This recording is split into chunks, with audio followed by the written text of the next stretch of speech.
The first thing the town of Sweetwater Bend decided about Orpha Sunderland, they decided before she had said a single word to any of them. And they decided it the way small towns always decide the important things, which is to say with their eyes and their elbows and the little breath of a laugh that a man lets out through his nose when he thinks nobody is going to hold him to account for it. It was the last week of March in the year 1874, and the widow Sunderland came into that flat brown Kansas town on the high seat of a borrowed spring wagon behind a pair of mismatched horses, one bay and one gray. And she came slow, because the road up from the ford was still greasy with the last of the winter, and because a heavy load asks a team to take its time. And she was a heavy load herself. And she knew it, and she had made her peace with it a long way back down the road of her life, though the peace she had made was the kind that has to be made new every morning. The way some people have to make their peace with a bad knee or a hard memory or the plain fact of getting older. She was a big woman. There is no gentle road around it, and she would not have wanted one taken, for she had learned that the people who tiptoe around the size of you are, as often as not, the very ones who will use it against you when it suits them. And she preferred a person who would say the thing to her face. She was broad through the shoulders and broader through the hip, deep in the bosom and thick in the arm. A woman built on the generous scale of a draft animal or a good cook stove, and she filled the wagon seat the way bread fills a pan, comfortably and completely and with a little rise to spare. Her face was round and pink and plain, with small, clever gray eyes set in it like currants pressed into dough, and a wide mouth that had spent 41 years learning when to stay shut, and hair the color of a field mouse pulled back so tight and pinned so hard that it never once in her life gave her a moment's trouble. She wore a brown wool dress that had been turned and let out and turned again until the seams of it told the whole history of her body's slow enlargement, and over it a man's canvas coat, her dead husband's, that she had never cut down because there had never been a spare hour to do it in, and because on the cold mornings it still smelled a very little like him if she pressed her nose to the collar, which she did not do where anyone could see. On the porch of the Vandermeer Mercantile there were, that morning, 7 men and 2 boys, and the 2 boys were the first to point, because boys have not yet been taught to do their pointing on the inside where it is polite, and one of them said, not quietly, that here came a woman big enough to plow a field just by sitting on it, and the men on the porch laughed the low porch laugh of men who have nothing to do until noon, and one of them, a lean sandy fellow named Pruitt, who freighted salt and did a little of everything and was good at none of it, called out to ask her whether she had come to buy the store or to eat it, and the porch laughed again, harder, and Orpha Sunderland turned her round pink face toward them and looked at them for the length of 2 full breaths with those small gray eyes, and then she said, in a voice that was low and even and carried farther than a shout, that she had come to buy a barrel of salt and 100 weight of sugar and as much window glass as they had in stock, and that if any man on the porch could add those 3 sums in his head faster than she could, she would let him do her figuring for the whole coming year for free. Nobody took her up on it. The porch went a little quiet, the way a porch does when a joke it thought was free turns out to have a price on it, and she set the brake and climbed down off the wagon, which took her a moment, because a heavy woman comes down off a wagon the way a barrel comes off a wagon, deliberately and with respect for the ground. And she shook out her skirts and went up the 2 steps and past the men without looking at any of them, and the boards of the porch spoke under her feet the way boards do. And Pruitt opened his mouth to make another joke about that, and then, catching something in the set of her shoulders, thought better of it, which was the first sensible thing Pruitt had done all week. Inside, the mercantile was dim and smelled of coal oil and dried apples and new leather, and behind the counter stood a man of about 50 named Hollis Vandermeer, narrow and dry and neat as a ledger, with spectacles pushed up on a bald head, and a way of looking at a customer that priced them from their hat to their heels in the time it took to say good morning. He had heard the whole business through the open door, and he had already decided, as the town had decided, that this was a woman to be handled and hurried and got back out onto the road. For a big poor woman in a turned dress was not, in the arithmetic of Hollis Vandermeer. a customer worth the wearing of his good manners. So he said good morning to her in the thin way, the way that means be quick, and he was reaching for the cheap salt, the coarse, dirty salt he sold to men who were going to feed it to stock, when Orpha Sunderland laid one broad red hand flat on his counter and told him she would have the fine white table salt, the dairy salt, and she would have it by the barrel, and she would thank him to weigh it honest because she had kept a store's books herself back in Ohio, and she knew to the ounce what a barrel of salt should draw on a true beam. Hollis Vandermeer looked at her then a second time, and this second look was different from the first, because a merchant, whatever else he is a man who can smell money the way a hound smells a coon. And there was something in the flat certainty of the way this heavy woman said the word honest that made the little coins behind his eyes begin, very quietly, to turn over. He weighed her the good salt. He weighed it honest, too, which for Hollis Vandermeer was a kind of miracle, and while he weighed it, she went down his shelves like a general reviewing troops. And she bought sugar by the hundredweight, and vinegar by the keg, and paraffin wax in a great yellow block the size of a Bible, and lamp oil, and a coil of new rope, and a whole crate of glass canning jars with the wire bales and the red rubber rings, and window glass, pane after pane of window glass wrapped in straw, until Hollis Vandermeer's dry, narrow face had gone soft and warm and nearly human, with the size of the sail, and the men on the porch, watching through the door, stopped laughing altogether, because there is nothing that quiets a porch full of poor men faster than the sight of somebody they have decided is beneath them spending more money in an hour than they will see in a season. When it was all loaded and lashed under a canvas, Orpha Sunderland paid Hollis Vandermeer in coin. Hard silver dollars counted out of a flat leather pouch she wore under her coat against her body where no road agent would think to look on a woman of her build, and she asked him, as she drew the string of the pouch tight, where a person might find the old Renner place, the quarter section out past the second creek that she had bought sight unseen through the land office over the winter. And at that name Hollis Vandermeer's warm face cooled by several degrees all at once, and one of the boys who had drifted in from the porch let out a low whistle, and even the merchant, who had just taken more of her money than he had taken from any 3 customers that month, could not quite keep the pity and the scorn out of his voice when he told her that the Renner place was 2 miles out on. The worst ground in the township, gumbo and buffalo grass, and a creek that went dry by August. That old man Renner had starved off it and gone back east, cursing it, that the sod house on it had no roof worth the name, and the well was caved, and that she had, begging her pardon, been sold a pup by the land office, a worthless piece of nothing that no man in the valley would have given a plug of tobacco for. And Orpha Sunderland listened to all of it, with her round face perfectly still, and when he had finished, she thanked him for the directions as pleasantly as if he had paid her a compliment, and she said that she had learned in her life that the ground a great many men would not give a plug of tobacco for was frequently the very ground that would feed you, because it was cheap enough that a body could afford to be patient with it. And that patience, in her experience, was the one thing on this earth that always eventually turned a profit.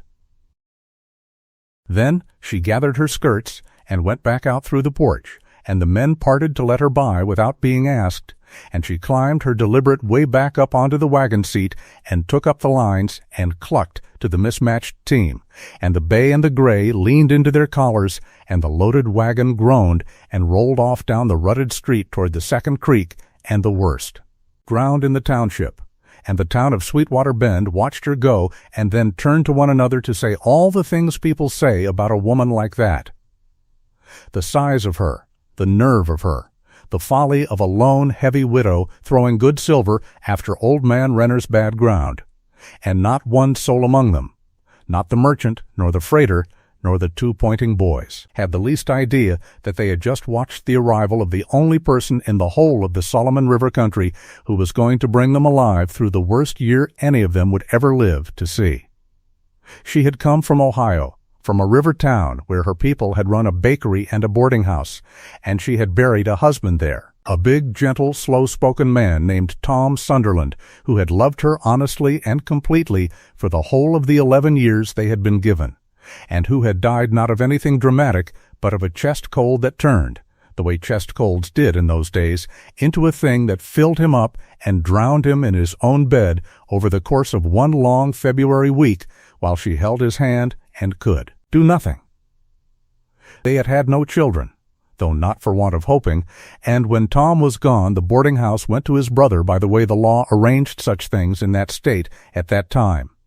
And Orpha found herself at 39 a childless widow with a strong back, a good pair of hands, a head full of every practical art her mother and her grandmother had ever taught her, and almost no money and no place that was hers. She had spent 2 years cooking in other women's kitchens and minding other women's children and sleeping in other women's back rooms, and she had watched the men who came through the boarding house talk about Kansas, about the land you could get out there for the filing fee and the labor of proving it up,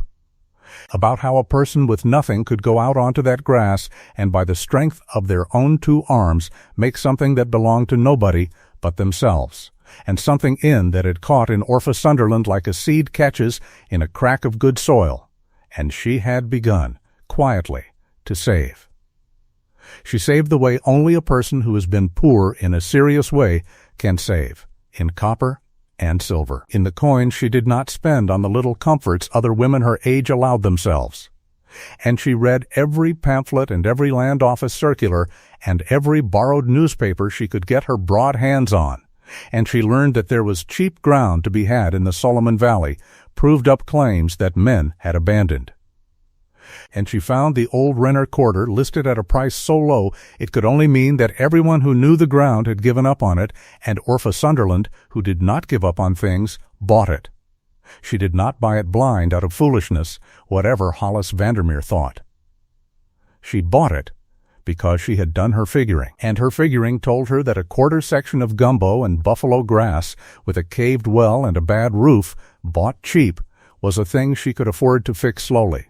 whereas good black bottomland bought dear was a thing that would put her in debt to a bank, and Orpha had watched debt eat better people than herself, had watched it eat her own father, in fact, and she had resolved that whatever else she did in this world, she would do it owing no man anything, and she had kept that resolve, and she meant to keep it out here on the worst ground in the township, too. The coming out had been no small thing for a lone woman, and she had done it the way she did everything, deliberately and in order and with a great deal more forethought than anyone gave her credit for.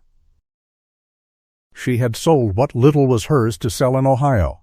her mother's dishes and a few sticks of furniture and Tom's tools, keeping only what would earn its passage, and she had come by railroad as far as the rails then ran, riding 3 days and 2 nights in the jolting cars with her boxes and her flat leather money pouch warm against her body, watching the country flatten and open and empty as the train carried her west out of the close green hills of her whole life and into the vast pale grassland that seemed to a person raised among trees like the floor of a drained ocean, frightening and beautiful and endless, and she had felt, watching it unroll past the sooty window, not the fear a great many women would have felt, but a strange rising gladness, a sense of a life opening as wide as the land, for there is a kind of person the big, empty country calls to rather than cows, and Orpha Sunderland, though she had not known it until she saw the grass, was that kind. At the railhead she had bought her mules and her wagon, and outfitted herself with the sober, careful thoroughness of a woman who had read every emigrant guide in print. A plow and a spade and a grubbing hoe and an axe and a good rifle she knew how to use,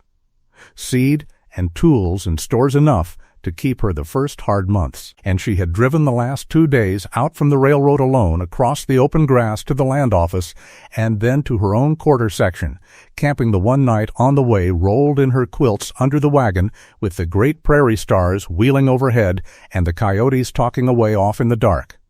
And she had not been afraid, or had been afraid and gone on anyway, which is the only kind of courage that counts for anything, and had come at last that afternoon in the last week of March over the final low rise and down to the place that was to be her home and her kingdom and the ground of her fame. The Renner place, when she came to it that first afternoon with the sun going long and yellow across the buffalo grass. was every bad thing Hollis Vandermeer had promised, and one or two he had been too polite or too disgusted to mention. The sod house sat low against a shallow rise the way a sod house does, humped and brown and half swallowed by the land it was cut from, so that from a little distance you could hardly tell where the prairie left off and the dwelling began, and the roof of it, which old man Renner had made of poles and brush and sod laid over, had fallen in at the back corner so that the whole rear third of the single room stood open to the sky and the rain and whatever cared to walk in. The door hung from one leather hinge. The one window had no glass and never had, only a square of greased paper long since torn to ribbons by the wind, which was the endless patient Kansas wind that Orpha would come to know as a person knows a difficult relation.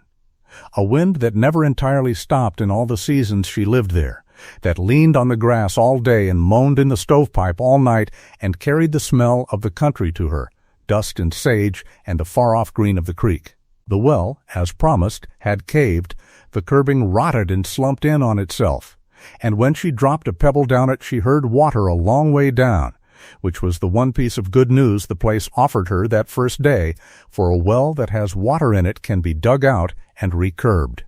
whereas a well that is dry is only a hole you have to explain to people. She sat on the wagon seat a while and looked at all of it, the ruined house and the ruined well and the 2 miles of empty grass rolling away in every direction to a horizon so flat and so far that it made a person feel like the last soul left alive in the world. And a smaller woman, a woman who had not already been broken once by grief and put herself back together with her own hands, might have turned the team around right then and driven back to town and cried. Orpha Sunderland did not cry. She had done her crying 2 years before over a bed in Ohio, and she had found the bottom of it and climbed back out, and she knew a thing about herself that a great many people go their whole lives without learning, which is that she was harder to break than most, and that, the breaking, when it had come, had left her not weaker but stronger in the broken places, the way a bone knits. So she did not cry.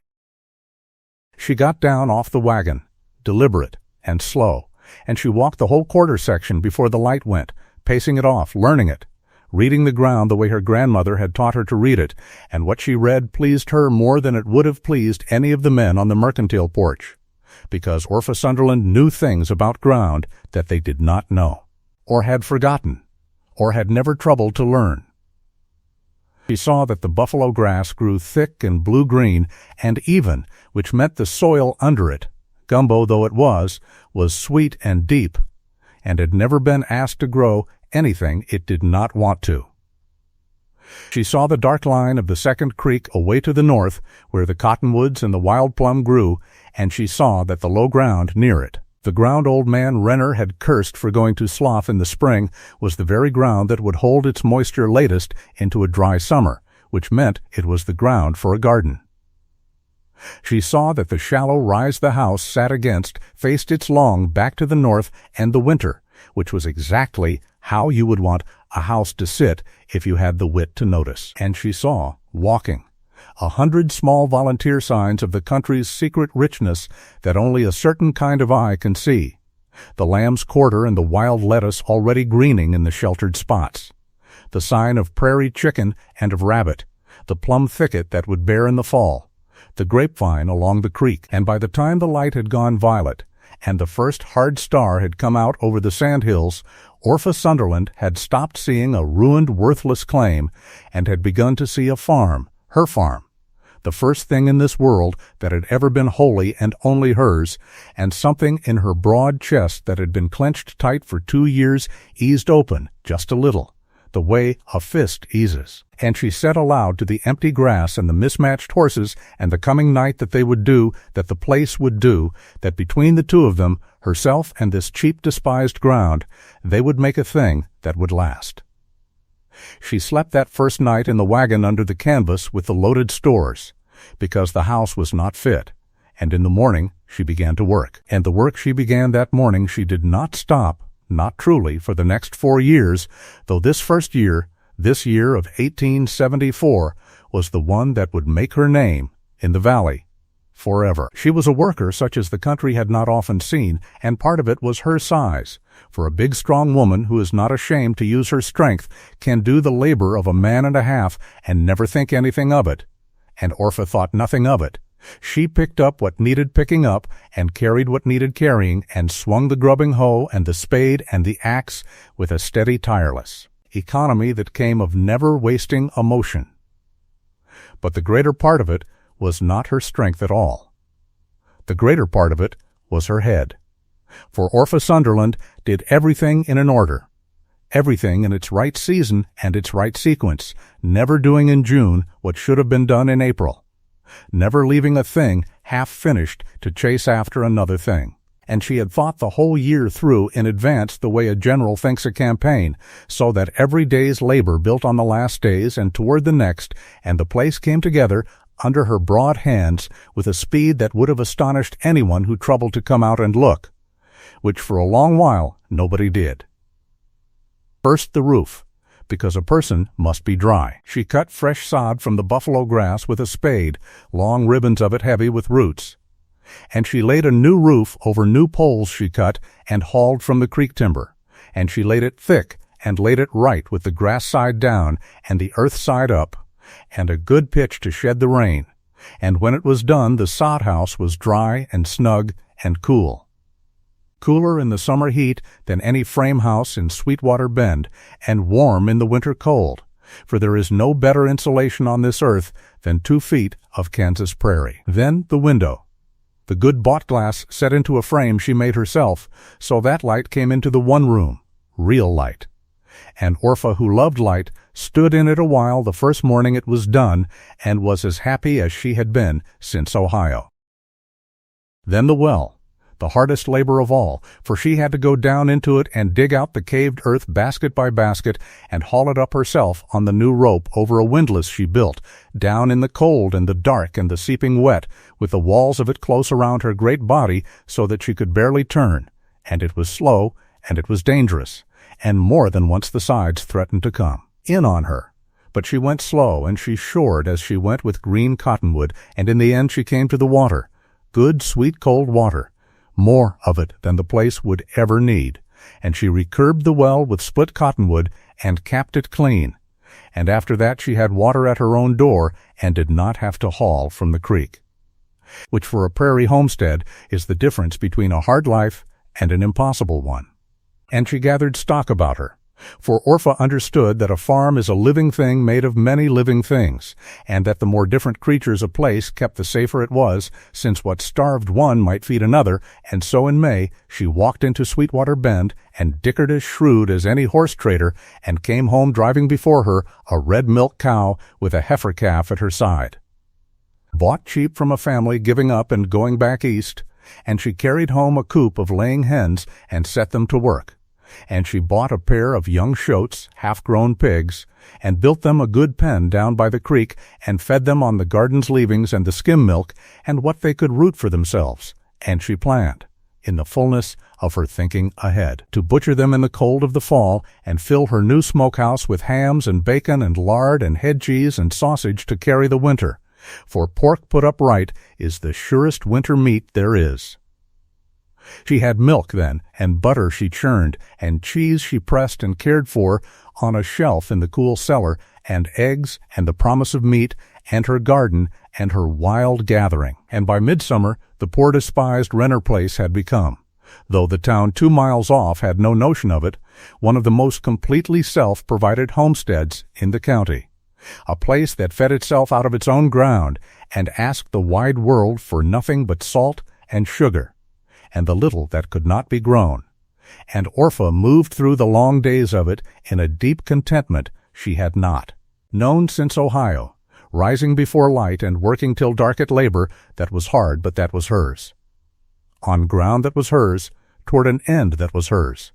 and singing sometimes as she worked low old German hymns her grandmother had sung, so that a person passing on the section line road, had any trouble to pass, might have heard a big, plain woman's voice come drifting sweet and unconcerned across the buffalo grass from the place everyone had written off as a fool's ruin. One neighbor did come, that summer, before the trouble, and it was the shy-worn young wife from the next section east, Annie Kessler,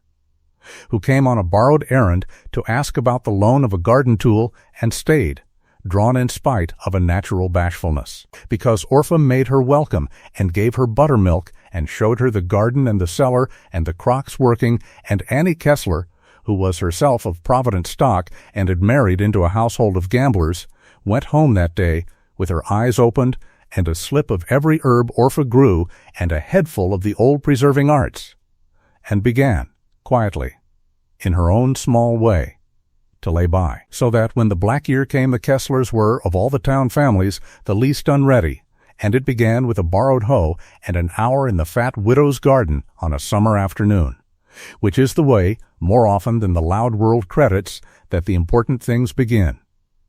But the thing Orpha Sunderland gave her whole heart and the greatest part of her spring labor too. The thing that the town of Sweetwater Bend would come to speak of first with laughter and then with wonder and at last with tears was food.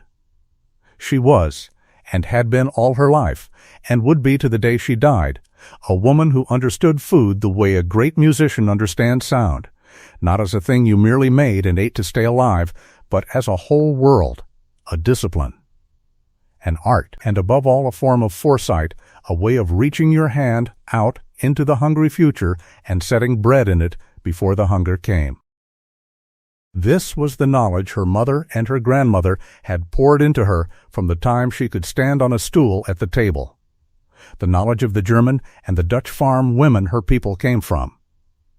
the knowledge of how to take the brief violent abundance of a northern summer when everything ripens at once and rots as fast as it ripens,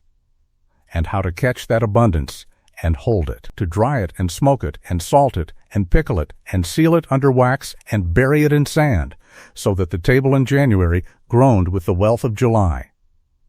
It was a knowledge that the American farmers around her, the restless land-hungry men who broke sod and planted wheat and dreamed of the money the railroad would pay for it, had very largely thrown away, for they were gamblers at heart, every one of them, betting the whole of a year's living on a single crop of a single grain that they would sell all at once for cash and then buy their food back through the winter from Hollis Vandermeer's shelves at Hollis Vandermeer's prices, and it never seemed to trouble them that this arrangement put their very lives each year on the turn of the weather and the whim of a market 1,000 miles away. Orpha thought it was madness. She had said so once mildly to a neighbor woman, and had been looked at as though she had spoken against the flag, and after that she kept her opinions to herself and simply did, on her own worst ground, the thing she believed, which was to grow and gather and put by not one kind of food, but 40 kinds, so that no single failure could ever leave her table bare. Her garden that first spring was a wonder, though nobody came to see it. She had broken the low, moist ground near the creek by hand, and she planted it not in the long, lonely rows of a cash crop, but thick and various and cunning, the tall things sheltering the low things, and the deep-rooted things feeding beside the shallow-rooted things. Beans climbing the corn and squash sprawling beneath to shade the ground and keep it moist, the way the old peoples of that country had planted before any white man came, though Orpha had learned it not from them, but from a Delaware woman who had cooked beside her mother years before. She planted potatoes and turnips and rutabagas and carrots and beets and parsnips, the sober-keeping roots that would lie all winter in sand in her cellar and never know they had been dug. She planted cabbages by the 100 great blue-green drums of them for crot. She planted onions and pole beans and pumpkins and winter squash of 4 kinds, and a whole plot of sweet corn to dry, and cucumbers for the pickle crock, and tomatoes, which many of her neighbors still half believed were poison and grew only for show, and a physic garden and a kitchen garden of every herb she could beg a slip or a seed of, sage and dill and horseradish and summer savory.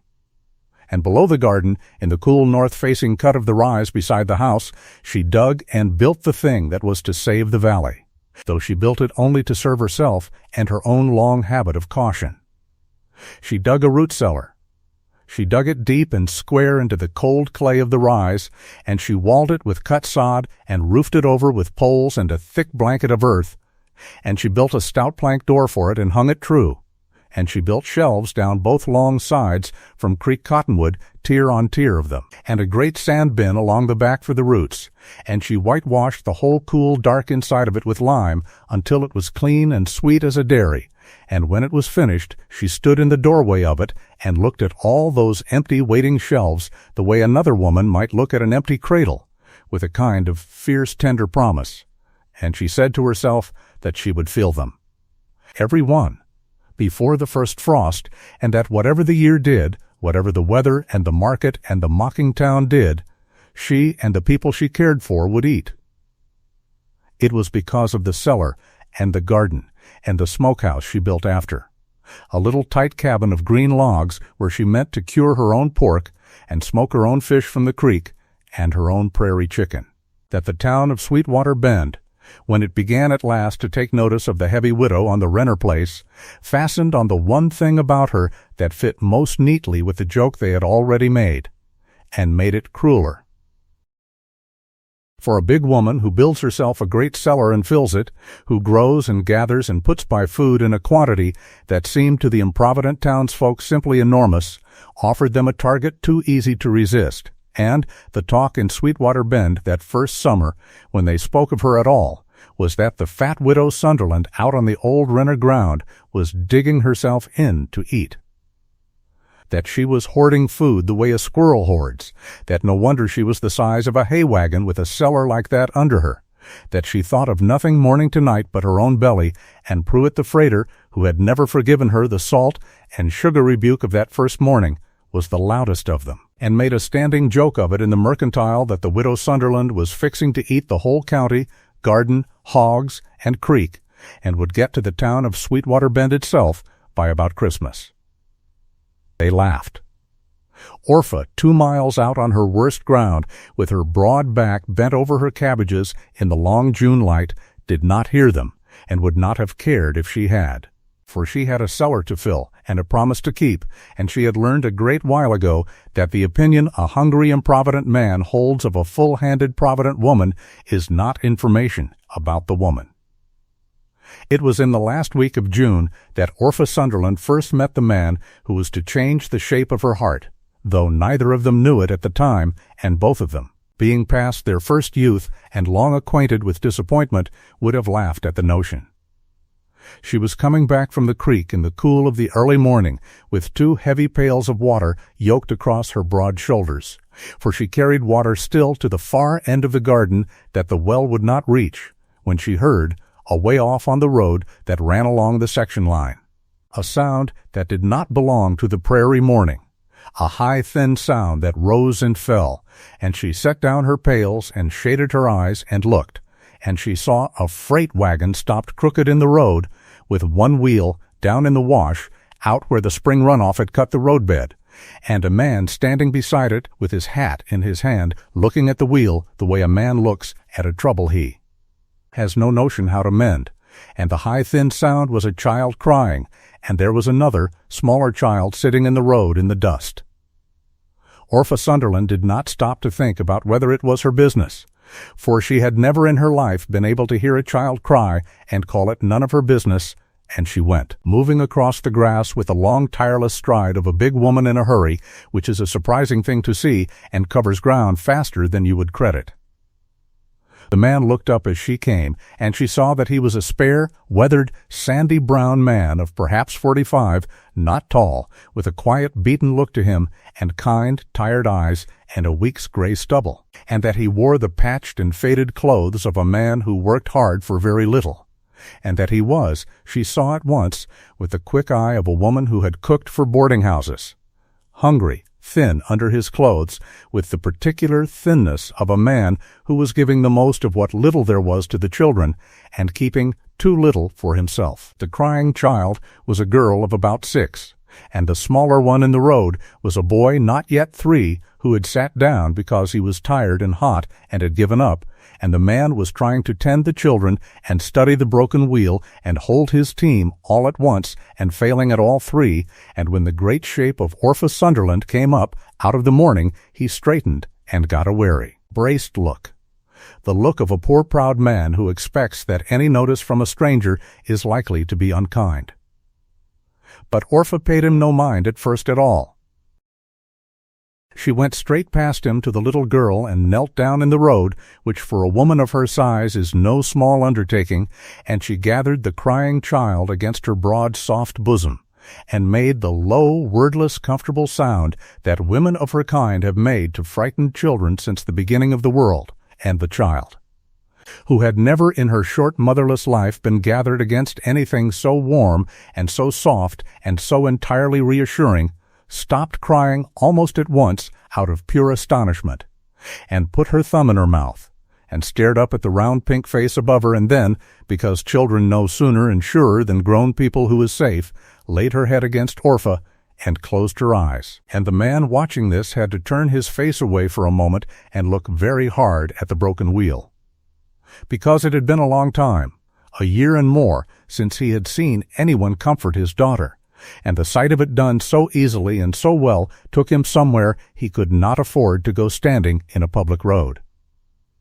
His name was Elias Booker, and Orpha had it out of him along with the whole of his trouble in the space of a quarter hour, for she had a gift, under the plain, competent surface of her, for getting the truth of a person gently and without seeming to pry, and his trouble was a common one in that country, and no less bitter for being common.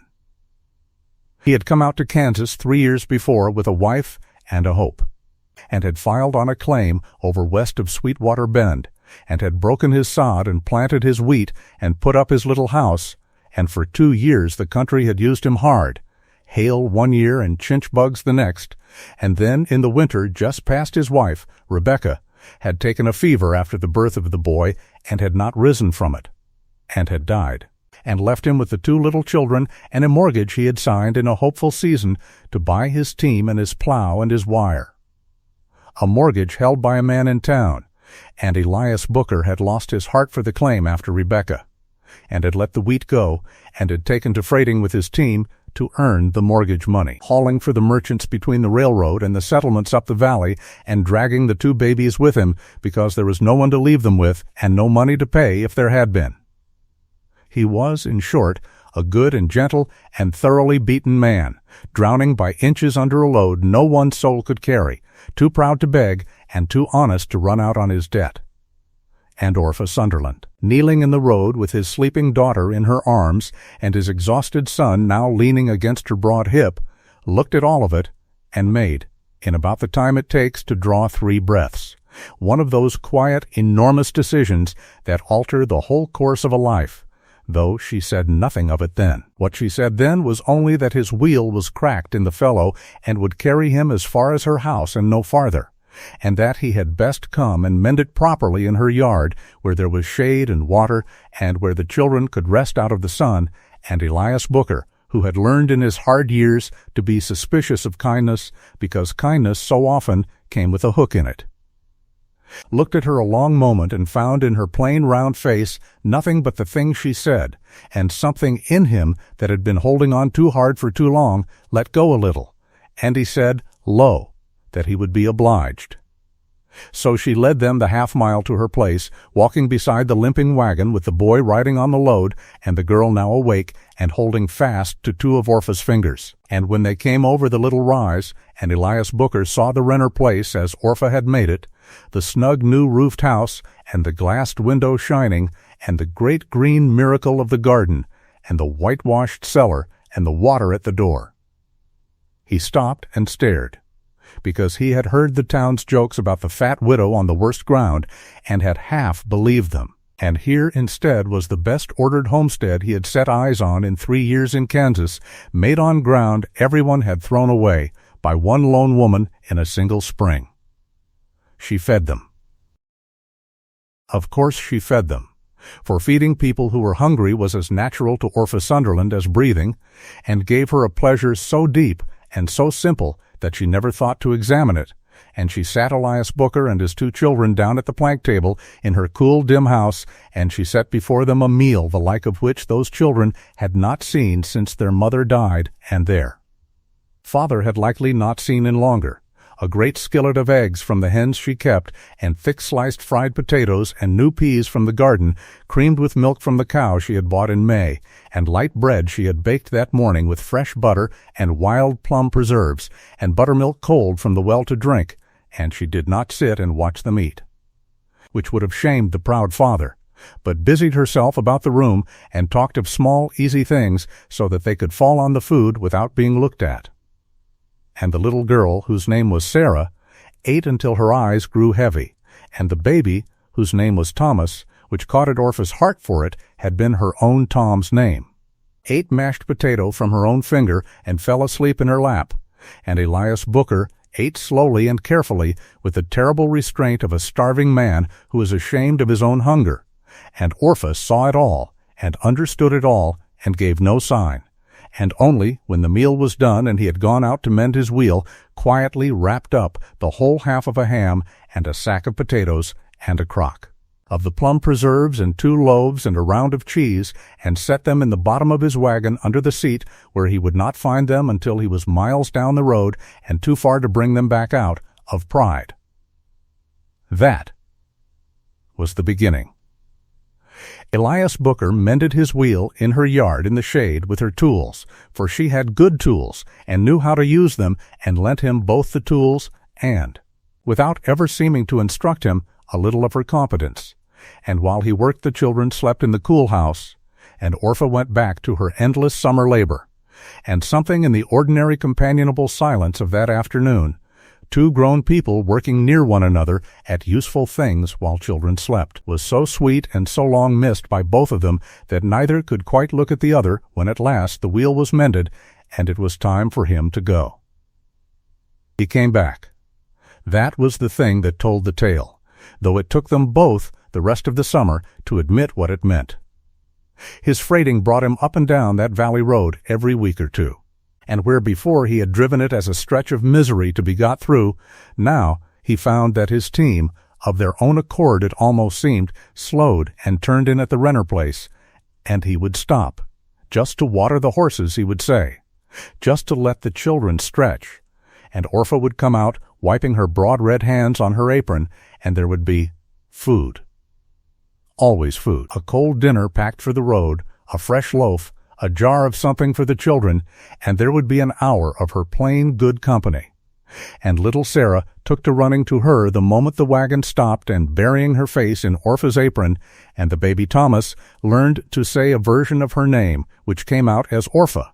and reached for her, and Orpha Sunderland, who had buried the hope of children along with her husband in Ohio, felt that reaching in a place she had thought was closed for good, and did not let herself think too hard about it, because she had learned to be careful with hope, but could not entirely stop the warmth of it either. She did not deceive herself that Elias Booker came courting. She knew what she was, a plain, heavy woman of 41 on the wrong side of pretty by any account the world kept, and she knew what men were. And she told herself firmly and often that what the man came for was the food and the rest and the kindness to his children, and that this was enough, that to be useful to this small broken family was a great gift the Lord had handed her, and she would be a fool, and worse to want more of it than that. But Elias Booker, though he was a quiet man and a sad one, and slow after his grief to know his own heart, was not coming those miles out of his way for the food alone, nor even for the children's sake alone, though he told himself both those things as firmly as Orpha told herself her own. He was coming because in all his hard-beaten life he had never before been in the presence of a person who made him feel, merely by being near her, that things might yet come right, that the world was not after all only a machine for grinding the poor, that there was in it still such a thing as plenty and welcome and a warm room and a full table and a woman's low, steady voice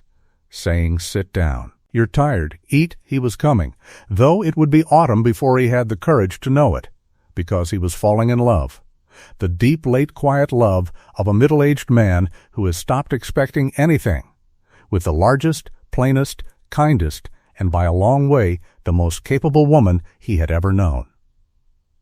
And meanwhile the summer burned on, the fierce green, growing summer of the Kansas plains. And Orpha's garden poured out its wealth, and she caught the wealth and put it by. She was in the garden at first light, and in the kitchen till dark, and often past it, and the cellar shelves began to fill. She dried sweet corn on sheets in the sun, and dried apples from the seedling tree by the creek, and dried plums, and put them up in sacks. She made sauerkraut in a great stone crock, shredding the blue cabbages fine and salting and pounding them down, layer on layer, and set the crock in the cool cellar to work. She pickled cucumbers and pickled beets and pickled the little onions, and she made plum preserves and grape jelly from the wild grapes, and put up tomatoes and beans and corn in the bought glass jars, sealing them with wax and her own careful boiling that she had learned from a printed circular and improved on by native sense. And jar by jar and crock by crock and sack by sack the shelves she had built filled up, tier on tier. A wealth of food such as no house in Sweetwater Ben possessed or dreamed of possessing. And it was not only the garden she gathered. For Orpha had the old knowledge that the whole country was a larder to a person who knew how to read it, and she went out with her baskets in the free hours and gathered where others saw only weeds and waste. The wild plums that hung purple in the creek thickets, which she made into preserves and butter and dried into leathery sweet cakes, the wild grapes for jelly and juice, the ground cherries in their little papery husks, the tender greens of the spring, lamb's quarter and dock and dandelion and wild lettuce, which she gathered young and dried for winter pot herbs, the hazelnuts and the walnuts along the creek, the wild honey she robbed from a bee-tree Elias later helped her find. She smoked what the smokehouse would take, and she salted down a keg of the little fish and the turtles from the creek, and she dried prairie chicken and the rabbits she snared, laying up meat against the winter in 3 or 4 different ways so that no one failure could leave her short. And she was cunning about the keeping of it all, which is an art in itself, and harder than the making. For food put by will spoil and rot and be got at by mouse and weevil and damp if it is not watched, and Orpha watched hers, turned her drying racks and checked her crocks and re-waxed a jar that showed the least sign of working, and buried her root vegetables just so in the clean sand where they would neither sprout nor shrivel, and kept the whole great store of it clean and sweet and ordered on her whitewashed shelves, so that a thing put down in July would come up sound and good in February, which is the whole of the art and the whole of the difference between a full cellar that is only a boast and a full cellar that is a fortress. And so the shelves filled, and every jar of it was an argument with the future, a small sealed answer to a hunger that had not yet come, but that Orpha Sunderland, who trusted the future about as far as she could throw a mule, was certain sooner or later would. The valley that summer of 1874 was, on the surface of it, in no mood to think about hunger, for the valley that summer was rich, or believed itself about to be, which in the mind of a hopeful man comes to the same thing. The rains had come kind in April and May, and the wheat had come up thick and stood tall and headed out heavy, the best wheat anyone could remember, and all up and down the Solomon country the farmers walked out in the evenings to the edges of their fields and looked at that green-gold ocean bending in the wind and did their happy arithmetic. So many acres at so many bushels at so many cents delivered to the new railroad, and the numbers were large and the numbers were sweet. And men who had scraped and borrowed for 3 hard years let themselves believe that this was the year the country would finally pay them what it owed. They spent the money before they had it, the way hopeful men do. Pruitt the freighter bought a new rifle on credit against his fall hauling. Men ordered cook stoves and parlor organs and yard goods from the drummers to be paid when the wheat came in. Hollis Vandermeer extended credit up and down his ledger with an open hand, for a merchant grows rich in a boom by lending against the harvest, and the whole of Sweetwater Bend leaned its weight, cheerfully and with both feet, on a crop that was still standing green in the field, and thought itself wise to do so, and thought the fat widow out on the Renner place, digging and canning and filling her ridiculous cellar against a hunger nobody could see coming, the greatest fool in the township. Orpha drove into town 3 or 4 times that summer, for the things she could not make or grow. More salt and more sugar, and more jars, and coal oil, and needles, and such, and each time she came the town made its jokes, and the plainest and cruelest of them came on a hot bright day in the middle of July, market day, with the street full of wagons and the porch of the mercantile full of loafers, when Orpha came up the street on the high seat of her wagon, and the whole town, idle and cheerful and mean in the careless way of a crowd, turned to watch her come. Pruitt was on the porch, and Pruitt had an audience, which was the most dangerous condition Pruitt was ever in, and as she pulled up her team and set the brake and began her slow, deliberate climb down from the wagon, he called out, loud, so the whole street could share it, to ask the widow whether she had come to lay in more for her cellar, and whether it was true what they said, that she had got so much put-by out there that she meant to eat clear through to the resurrection. And the porch laughed. And emboldened by the laugh he went on and said that a body could see where all that food was going, all right. And let his eyes travel up and down the great breadth of her in a way that brought a coarser laugh, and one of the women in the crowd tittered, and a couple of the boys took it up and puffed their cheeks and waddled in the dust in cruel imitation, and for a moment the whole Hart Street had its sport with the size of Orpha Sunderland. Standing there in her turned brown dress with a basket on her arm, alone, she let it run. She had learned long ago that a mockery, like a grass fire, will burn hottest at the first, and then, if you give it nothing fresh to catch on, will gutter and shame itself out, and so she stood and let them have their laugh, her round face calm, her small gray eyes going once, unhurried, over the whole crowd, marking them, not in anger but in the plain way a woman marks a thing she wants to remember. And when the laugh had crested and begun of its own weight to fall, she spoke, not loud, but into the falling quiet, so that it carried. She said that she was glad to have given the town its amusement, for it was little enough she could do for them, and they seemed to need it. She said that a full cellar had never yet made anybody laugh in the month of February, and that she had noticed in her life that the people quickest to mock a full cellar in July were, by a strange coincidence, the very people who came knocking at the door of it when the snow flew. And she said, looking straight at Pruitt now, that he was welcome to her door when his time came, as all of them were, for she had been hungry once herself in her life, and had not forgotten how it felt, which was more, she thought, than some present could say. Then she turned and went into the store, and behind her the porch was quiet, an uneasy quiet, the quiet of people who have been answered more squarely than they bargained for, and old Hollis Vandermeer, weighing out her salt inside, looked at her with something in his dry face that had not been there before, something that was almost, though he would have denied it, respect she did not know. Driving home that evening with the sun going down red and enormous over the sand hills and her basket of small necessaries beside her, that she had just spoken, in her plain answering way on the mercantile porch, a prophecy, and that every soul who had laughed at her that day would live to see it come true, and sooner than any of them could have dreamed. For the thing that was coming to the Solomon Valley was already on the wind, was already, that very week, darkening the sky over the mountains away to the west, and was moving on 80 million wings toward them. It came on a Thursday, the last Thursday in July, a day that began as bright and hot and cloudless as any that summer, and that the people who lived through it would date the rest of their lives from, so that for a generation in the Solomon country you could ask an old man when a thing had happened, and he would tell you it was 2 years before the grasshoppers, or the spring after, and everyone would know exactly what he meant.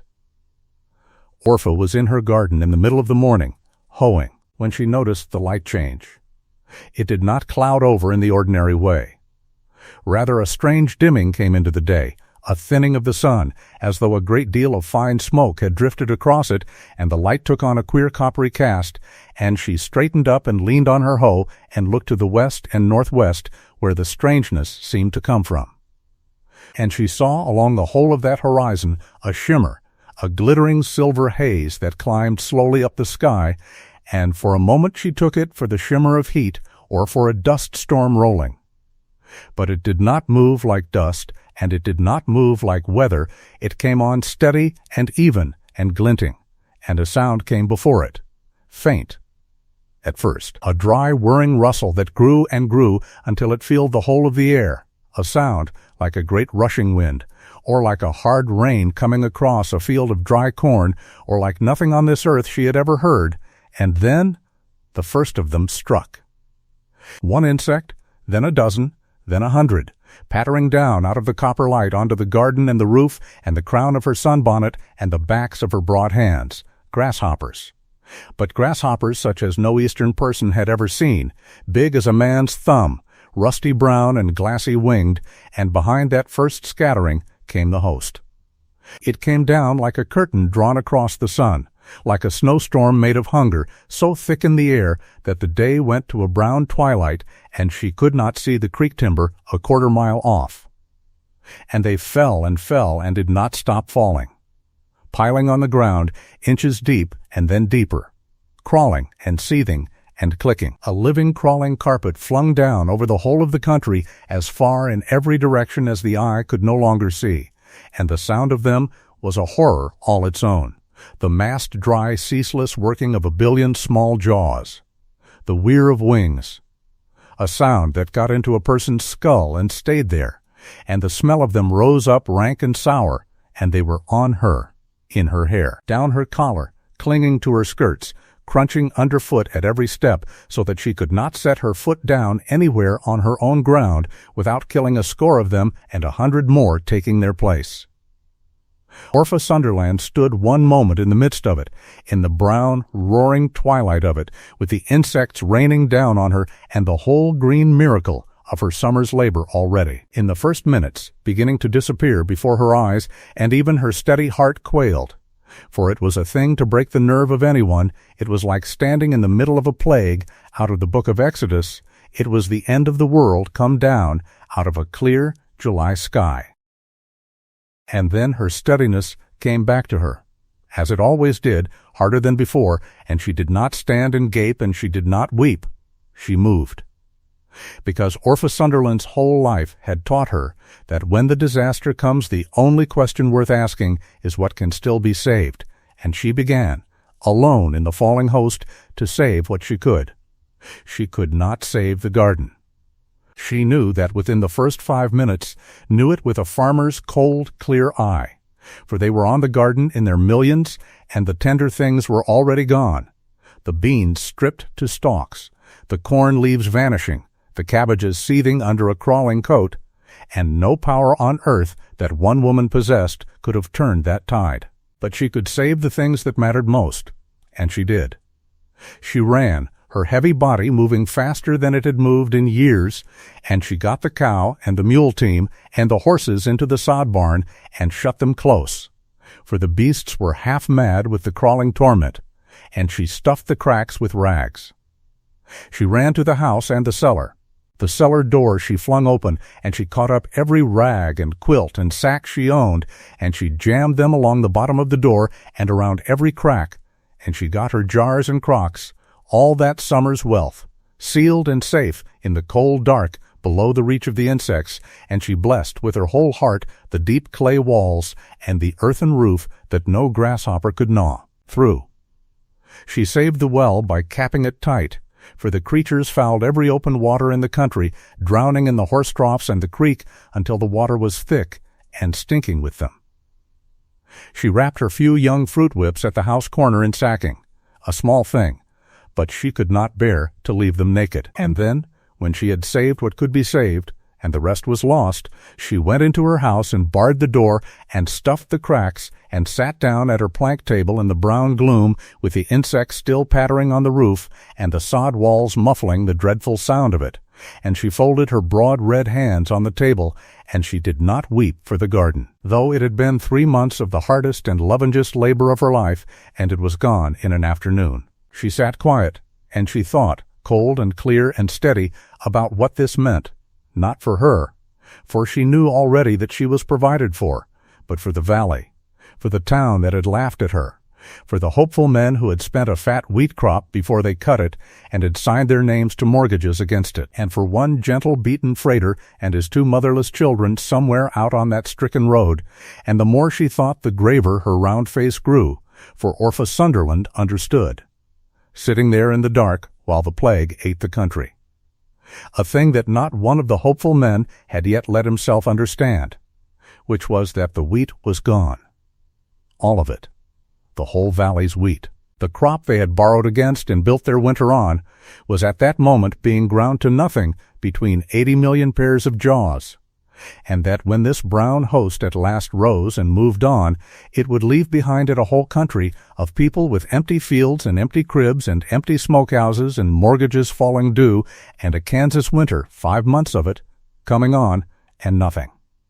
Nothing at all laid by to eat.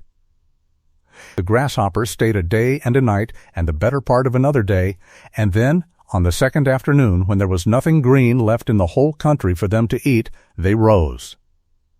They rose all at once in the middle of the day, lifting off the stripped land in a roar of wings that was, if anything, more terrible than their coming. A solid glittering column that filled the sky and blotted the sun and streamed away eastward on the wind, hour after hour, until by evening the last of them was gone, and a great and dreadful silence came down over the Solomon Valley, and Orpha Sunderland opened her door and walked out into a country she did not recognize.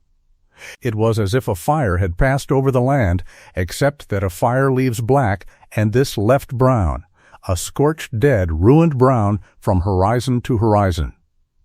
Not a leaf, not a blade. The buffalo grass that had rolled blue-green to the edge of the sky was gnawed to the dirt. The garden was a patch of bare stems in bare ground. The young trees at the house corner, the ones she had wrapped, had come through, and a few tough things in sheltered corners, but the country itself, the whole living green mantle of it, was simply gone, eaten down to the naked earth, and over everything lay a foul crawling residue, the drowned and the dead and the fouled water, and a smell that would take the autumn rains to wash away. She walked out into it and looked at it a long while, and then she squared her broad shoulders and went to let her stock out of the barn, and she began, that very evening, not to mourn, but to plan. For there was a great deal to be done, and she already suspected, going to be one of the very few people in that whole stricken country with the means and the head and the heart to do it. Elias Booker came the next morning.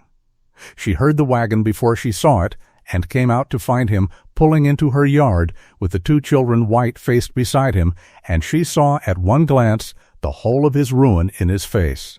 For Elias Booker had been over west to his own abandoned claim, and had seen what she had seen, a country eaten bare, and he had done the same black arithmetic she had done. And he had come to her, she understood, not asking for anything, for he was too proud to ask, but simply because in the hour of the end of his hopes, hers was the one door in the world his heart turned to, and that, though neither of them said a word of it standing there in the ruined yard, told them both at last the thing they had been so carefully not knowing all summer. He got down. He stood before her with his hat in his hands and his beaten face working, and he tried to speak and could not, and it was Orpha who spoke, in her low, even voice, as though it were the most ordinary thing in the world and long since settled between them.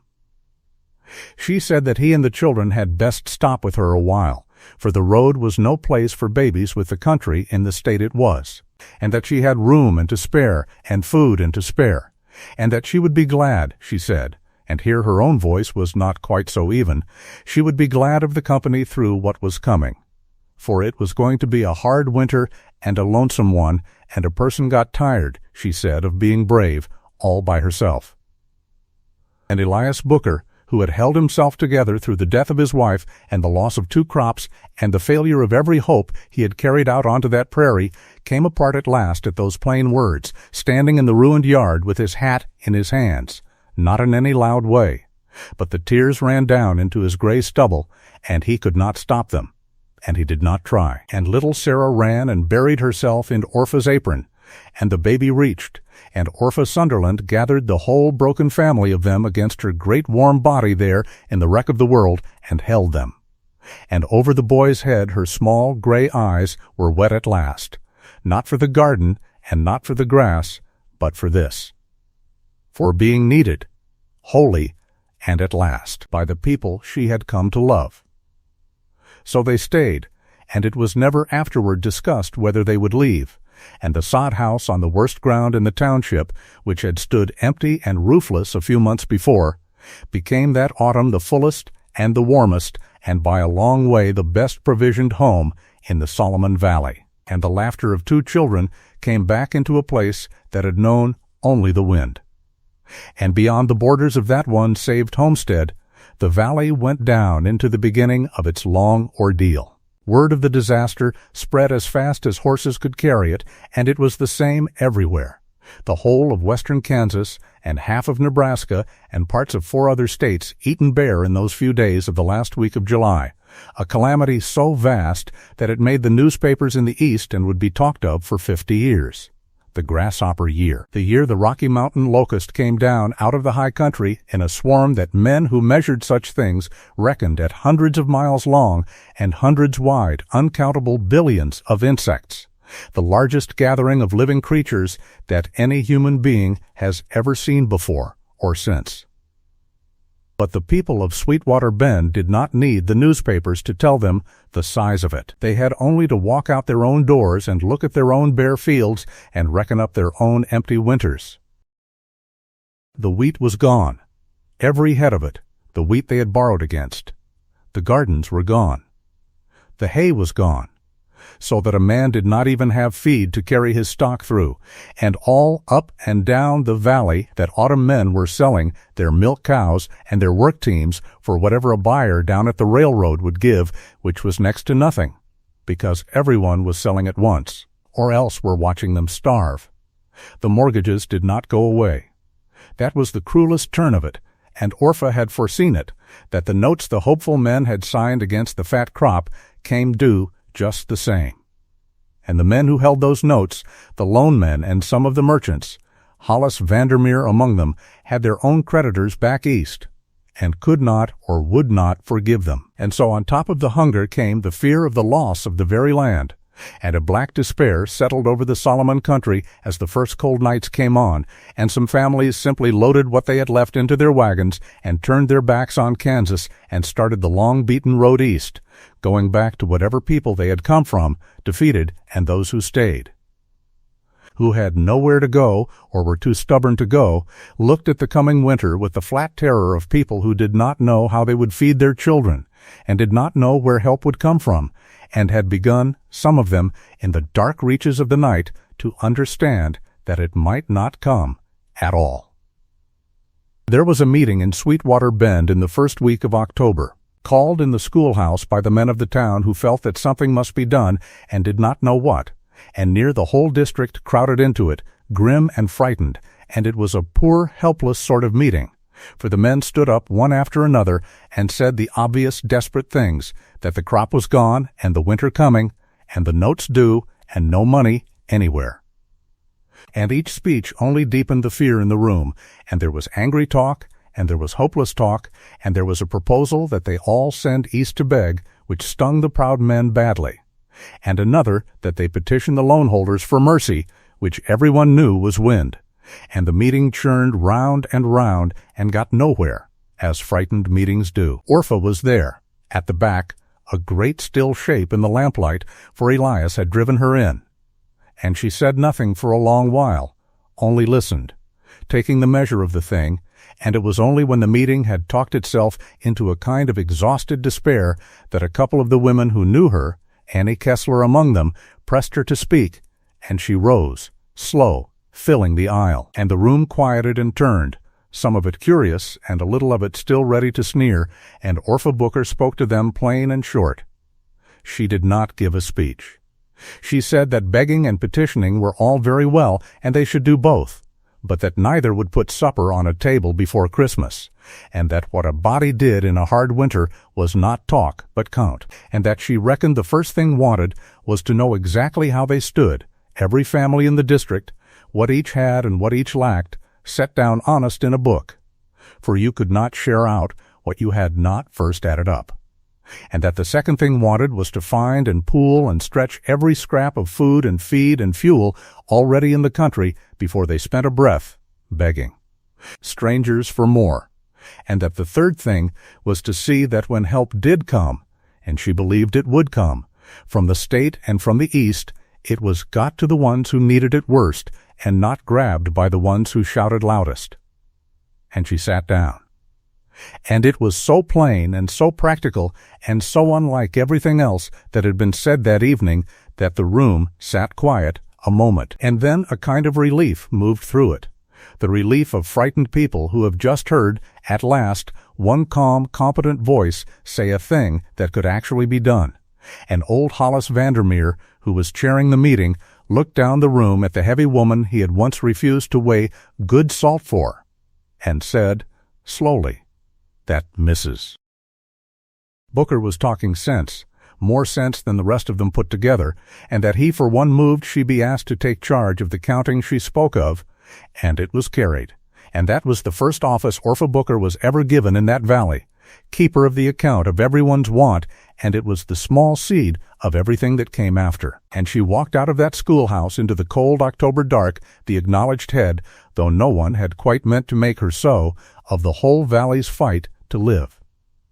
It came from the Renner place.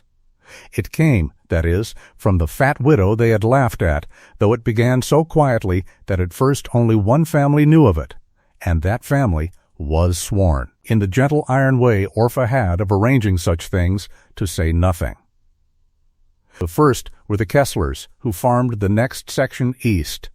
a young couple with 3 small children and a fourth coming, and whom Orpha had known slightly and liked, for the wife, a shy, worn girl named Annie Kessler, had been one of the few in the valley who had never joined in the laughing. Orpha drove over to them one gray October morning, ostensibly to see how they had come through, and she found what she had feared: a bare cupboard, a little flour and less bacon, and the pinched, careful look already on the children that she knew too well. The look of a household beginning to ration itself toward the spring, and she sat with Annie Kessler at her table and had it out of her, the whole hopeless sum of what they had and what they owed, and how far the one would stretch against the winter, which was not far, not nearly far enough, and Orpha's face, as she listened, grew very still. And then she did the thing she was to do, in one form or another, all that winter long, the thing that made her name. She did not offer charity, for she knew her neighbors and knew that a proud farm family would sooner starve genteelly than take a handout and be beholden. And she had thought about this, lying awake, and had found the way around it. She proposed a trade. She said that she found herself, with the Bookers come to stay, and a hard winter before her, in sore need of help, of hands, of labor she could not do alone, wood to be hauled and hides to be worked, and 100 jobs about a place her size, and that she would be glad to pay for that labor in food from her cellar, honest wages in kind, so much cornmeal and so much bacon and so many jars of vegetables for so many days' work, and she named it all off as briskly and unsentimentally as if she were dickering over the price. Of salt, so that there was no charity in it anywhere for a proud man to choke on. Only a fair bargain between neighbors, work for food, and Annie Kessler looked at her across the table and understood exactly what was being done, and why. Understood that this large plain woman was offering to feed her children through the winter and dressing it as a favor to herself, so that no one need feel the shame of it. And Annie Kessler put her face down in her apron and wept, and Orpha let her weep, and then they settled the terms like the 2 practical women they were. And when Orpha drove home that evening, her wagon was lighter by a good load of provisions, and her heart was fuller than it had been in a long while. Not every case was so easily managed as the Kesslers, and Orpha learned that autumn that the hardest people to save are very often the ones who need saving most, because the same pride that makes a person refuse help is the pride that has kept them standing till the moment help is refused. There was old Amasa Truitt, who farmed alone at the far end of the district, a sour, solitary bachelor of 60 who had quarreled at one time or another with every neighbor he had and trusted no living soul, and who had been eaten out as bare as anyone, but who would sooner, he let it be known, lie down and die in his own soddy than take so much as a crust from anybody, and least of all from the fat Sunderland widow whose growing fame as the valley's provider seemed to gall him worse than his own hunger. And there came a time in December when word drifted to Orpha that old Truett had not been seen in a fortnight, and she went to him, alone, driving through the cold to his mean poor place at the end of the world, and she found him near the end of his rope, gaunt and gray and burning with a low fever, his fuel gone and his food gone, and nothing left but a stubborn refusal to ask. And he cursed her from his bed when she came in the door, told her to take her charity and get out, that he wanted nothing from her. And Orpha Booker stood in that cold, stinking soddy and looked at the sick old man cursing her with the last of his strength, and she did not get out. She took off her coat. She said, in her flat, even way, that she had not come to give him anything and would thank him to stop his hollering, that she had come because she was in a fix and needed a favor of him, and the old man was so surprised to be asked a favor by the woman he had braced himself to refuse charity to that he stopped cursing and stared. And Orpha spun him a tale, half true and wholly kind, that she had more work that winter than she and Elias could handle, the relief coming and the accounts to keep, and that she needed a man of sense and experience to help her keep the tally of the seed grain, and could not think of anyone in the district with a better head for figures than Amasa Truett was known to have, which was flattery, and the old man knew it was flattery. But it was flattery pitched exactly at the one thing his sour, lonely heart had been starving for worse than it starved for food, which was to be thought of any use to anyone. And while she talked, she was building up his fire and setting on soup, and it was all somehow settled without either of them ever once saying the word charity. That he would come and stay at the Renner place through the worst of the winter and earn his keep at the tally book, and Orpha got him warm and got some soup into him and nursed his fever down over 2 days, and then loaded him, protesting still, but weakly now, into her wagon and took him home. And old Amasa Truett kept the seed grain tally that winter in a fine clerkly hand and was fed and warmed and, for the first time in 20 bitter years, made part of something and spoken to like a man worth speaking to, and he came out of that winter a different creature, softened and half-thawed, and lived out his last years a welcome fixture at the Booker table, and left, when he died, the whole of his proved-up quarter section, which turned out to be worth a good deal more than anyone had thought, to the youngest Booker child. In gratitude, he wrote in his crabbed will, to the only person who ever bullied him into letting himself be saved. That was the pattern of it. It spread, as such things spread, from house to house along the section lines, quietly at first, a word from Annie Kessler to another woman she trusted, and then less quietly as the winter deepened and the need grew past the point where pride could be much indulged, until by the time the first hard snow fell in the middle of November, there was a steady traffic of wagons and men on foot to and from the Renner place, and a kind of small rough industry going on there, for Orpha had turned her homestead into the granary and the workhouse and the beating heart of the whole valley's survival. Men came and cut wood on shares, and she paid them in food. Men came and she set them to work she had saved up for the purpose, and paid them in food, and if a man had nothing she needed done, she found something, for she understood that the work was as much for his soul as her convenience, that a man who has earned his family's bread can look at that bread without shame, and so she guarded the pride of every soul she fed as carefully as she rationed the food itself. And she rationed it with a general's eye, for she knew to the jar and the pound what she had, and she knew it must be made to stretch not for a month, but for 5, until the spring, until the new grass and the first greens and whatever help the wider world might finally send. And she sat up nights over it with a stub of pencil and a scrap of paper, figuring, allotting, planning the whole winter's feeding of she scarcely knew how many families as carefully as a quartermaster plans a campaign, and Elias Booker, who had a plain man's awe for what she could do with a column of figures and a cellar of food, sat across the table from her in the lamplight those nights and helped where he could and mostly just watched her work, and loved her, and did not yet dare to say so. Her 2 shoats had come through the plague fat and unbothered, penned and grain-fed and caring nothing for a world stripped bare, and in the 3rd week of November, when the weather had turned cold enough to keep meat, Orpha butchered them, and she made of it, in the middle of that hungry autumn, a kind of festival. For she understood that a starving people needs to see abundance now and then as much as it needs to eat, that the sight of plenty feeds the spirit. And she sent word to the near families to come. And they came, and there was a butchering day at the Renner place, such as the old country people remembered from home. The men to the killing and the scalding and the scraping and the heavy work of it. The women to the rendering of the lard, and the making of the sausage, and the scrapple, and the head cheese.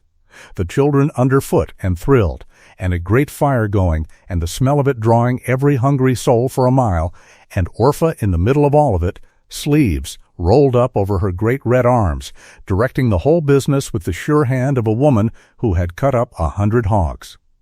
Wasting not 1 ounce of the 2 animals, for she used everything, the meat to the smokehouse, the fat to the lard cans, the trimmings to the sausage, the head and the feet and the organs to dishes that fed the working crew that very day.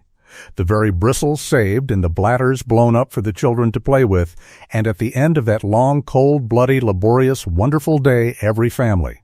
that had come went home not only having eaten their fill of fresh pork, the first meat some of them had tasted in weeks,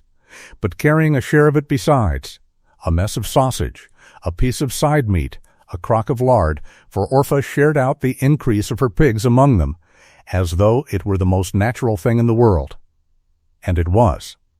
coming from her. And the butchering day passed into the lore of that valley as one of the bright spots in the black year, the day the fat widow killed her hogs and fed the whole neighborhood and made a hungry autumn afternoon into something the children would remember warmly for 80 years. He said so at last on a still cold night in early December, when the first great snow lay blue and deep over the ruined land, and the children were asleep in the loft Orpha had made warm for them, and the 2 grown people sat alone by the stove in the small circle of the lamp. And it came about not through any speech he had planned, for Elias Booker was not a man of speeches, but simply the way the truest things are said, in the middle of an ordinary silence. She had been darning one of the boy's stockings, her big competent hands working the wooden egg, and he had been watching the firelight on her round face.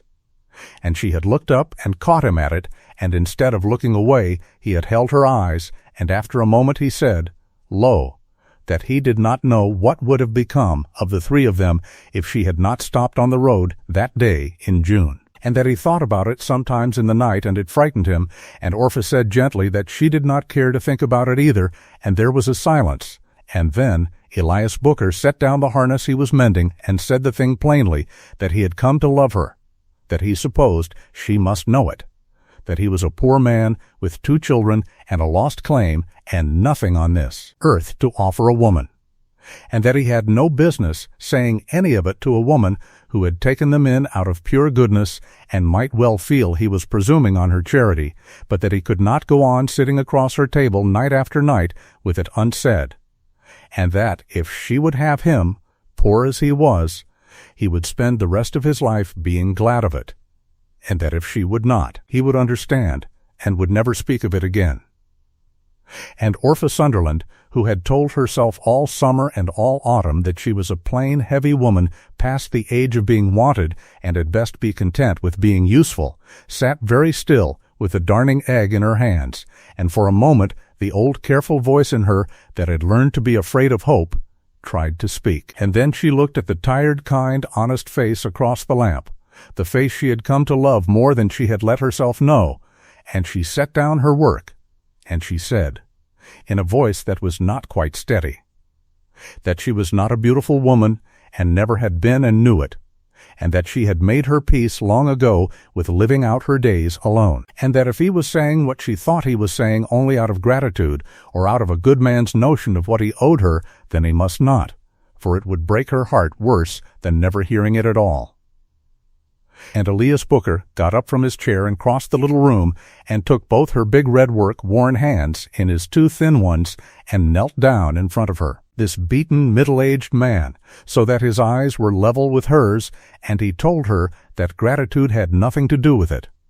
that he had loved a beautiful woman once, and buried her and grieved her honestly, and that what he felt for Orpha was not that young thing come again, but something he thought was better and deeper and more lasting. the love of a man who had learned what mattered, and that to him, kneeling there, she was the finest and the dearest and, yes, he said, the handsomest woman in the whole of Kansas, and that he would thank her not to argue with him about it because he was older than she was and ought to know his own mind. And Orpha Sunderland laughed, a wet, broken laugh. And then she was crying,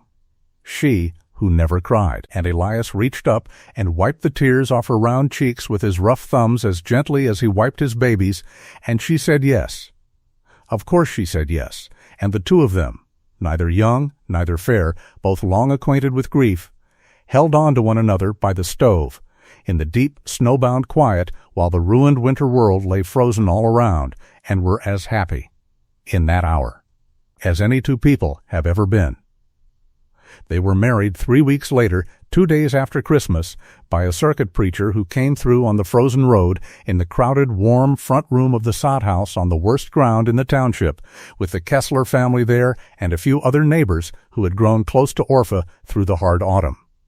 And little Sarah stood up beside them, holding a nosegay of dried, everlasting flowers Orpha had put by in the summer against just such a happy need.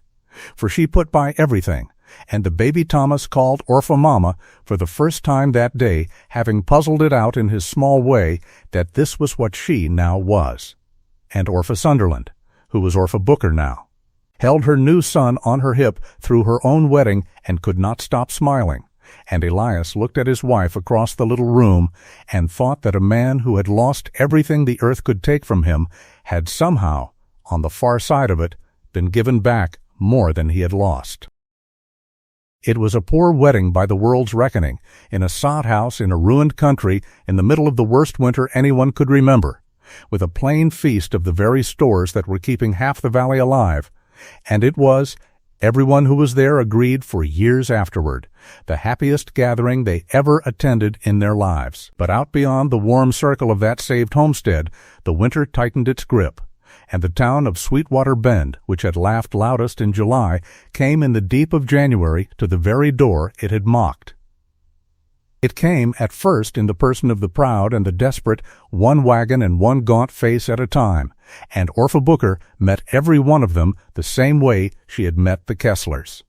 with a bargain and never a handout, with work found and wages paid in food, and never once, not by so much as a flicker of her round face, did she remind a single soul of a single word that had been said against her on the mercantile porch in the summer, for she had decided that too, lying awake. That when they came, and she had always known they would come, she would not make them eat their words along with her bread, because a mouthful of humble pie is a poor thing to feed a hungry man's children on, and she had not laid by all that food to purchase herself the small, mean pleasure of watching proud men grovel. She had laid it by to keep people alive. So she kept them alive, and let them keep their pride, and the valley never forgot it. Pruitt came in the last week of January. Pruitt, the freighter, who had made the standing joke of her all summer, who had called out on the market day street that she meant to eat clear through to the resurrection, Pruitt came up her snowy lane on foot because he had sold his team, with his hat pulled low and his shoulders up around his ears. And he stood in her yard and could not for a long moment make himself knock, and Orpha, who had seen him coming across the white field a half-mile off, opened the door before he could and stood filling the doorway with the warm light and the good smell of cooking behind her, and looked at him. And Pruitt looked at the ground, and then, with an effort that cost him more than she would ever know, he looked up and met her eyes, and he began to stammer out something, some account of his wife and the 3 little ones and how they were fixed, and Orpha Booker let him get a sentence or two into it and then stopped him, gently, with a raised hand, because she could see what it was doing to him, and she was not cruel. She said she was glad he had come, that she had been needing a man who knew teams and freighting to help her haul, for she had a notion of organizing the getting of relief up from the railroad once the roads cleared, and that she could pay in provisions, good wages, enough for a family of 5, and would he take the work? And Pruitt the freighter stood in the snow and understood that this woman he had mocked in front of the whole town was handing him, wrapped up as a job, the food that would keep his children alive, and doing it so that he could walk home and tell his wife he had found winter work and not that he had gone begging to the widow Sunderland. And something happened in Pruitt's hard, sandy face that had perhaps never happened there before, and he took his hat clear off in the cold and held it against his chest, and he said, in a voice gone thick, that he had said things about her in the summer, mean things, in front of everybody, and that he did not know how she could stand to look at him, let alone feed his young ones, and that he was ashamed, and that he was sorry. And Orpha Booker looked at him a moment, and then she said, quietly, that the summer was a long time ago and a great deal of weather had passed since, and that she had never yet met the man who was at his best on a full porch with an audience, and that she expected he was a better man in his own kitchen with his children on his knee, and that it was that man she was hiring, and would he come in out of the cold now, for she had coffee on, real coffee. And he looked half froze. And Pruitt came in, and he sat at her table, and he wept into his coffee like a child, and when he went home that evening it was with a loaded flour sack over his shoulder, and honest work to come to, and the first hope he had felt since July, and he was, from that day to the day he died, an old man in that valley, Orpha Booker's man, and would have walked through fire for her, and told the story of that January afternoon to his grandchildren, and never could tell it, they said, with a dry eye. Hollis Vandermeer was a harder case, and Orpha handled him differently, because his was a different kind of trouble and a different kind of pride. The merchant did not come to her hungry, for a storekeeper, even in a ruined year, does not starve. He came to her, in the middle of February, in his own cutter behind his own good horse, on a matter of business, or so he framed it, though the real business under the business was a thing Orpha understood before he was well in the door. For Hollis Vandermeer was caught in a vise of his own making. He held paper all up and down the valley, the notes and the store debts of 100 families, and he owed his own money east to the wholesalers who supplied him, and now the families could not pay, and the wholesalers wanted paying, and the merchant was watching the whole careful structure of his prosperity begin to come down, and he was frightened.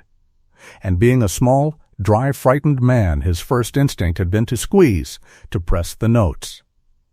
to take what land and goods he could before it all went to smash, and he had begun to do it, and the valley had begun to hate him for it, and some of the families he pressed were the very families Orpha was feeding, so that she found the food coming out of her cellar to keep children alive was in a sense flowing straight on into Hollis Vandermeer's pocket, and this she would not have. So when he came, ostensibly to discuss the small running account she kept with his store, and whether she would want to lay in more goods before spring, Orpha sat him down at her table and gave him coffee and let him get through his business talk, and then she set down her own cup and looked at him with her small, clear gray eyes and spoke to him plainly, merchant to merchant, for she had kept books herself, and he knew it, and it made him listen. She said she knew the fix he was in, better than he thought, that she knew he held the valley's paper and owed his own, and that she knew what he had started doing about it, and that she had come to think he was going about it the surest way to ruin himself along with everybody else. And Hollis Vandermeer bristled and began to say that his affairs were his own, and Orpha let him finish and then said no, they were not. Not any more. Not in a year like this one, for his affairs and the valley's affairs and her own affairs had all become the same affair the day the grasshoppers came, and the only question left worth asking was whether they would all go down together or all come up together, because those, she said, were now the only two roads out of this winter, and there was no third. Then she laid it out for him, the whole of it, in figures, for she had thought it through on her sleepless nights the way she thought everything through. If he pressed the notes now, she said, he would take 100 worthless, ruined claims that he could not farm and could not sell in a country where no one had money to buy, and he would break the families who worked them and drive them east, and he would be a rich man in dead land in a dying town, which was to say a poor man, and his own creditors would have him in the end regardless. But if he held off, if he carried the valley's paper through to another crop, if he even, she said, went so far as to be seen to be generous, to forgive the interest and stretch the terms and let it be known that Hollis Vandermeer had stood by his neighbors in the black year. Then the families would keep their land and work it, and in a year or 2 or 3 they would pay him. Every cent, with a loyalty money could not buy. And he would be not the most hated man in the Solomon country, but the most trusted. And a trusted merchant in a recovering country, she said, is a man who has laid up the only treasure that never spoils, which is the goodwill of everyone who owes him and can pay. Hollis Vandermeer sat and looked at this enormous plain woman in her turned dress, laying out his own salvation to him in terms colder and clearer and shrewder than any banker had ever put to him.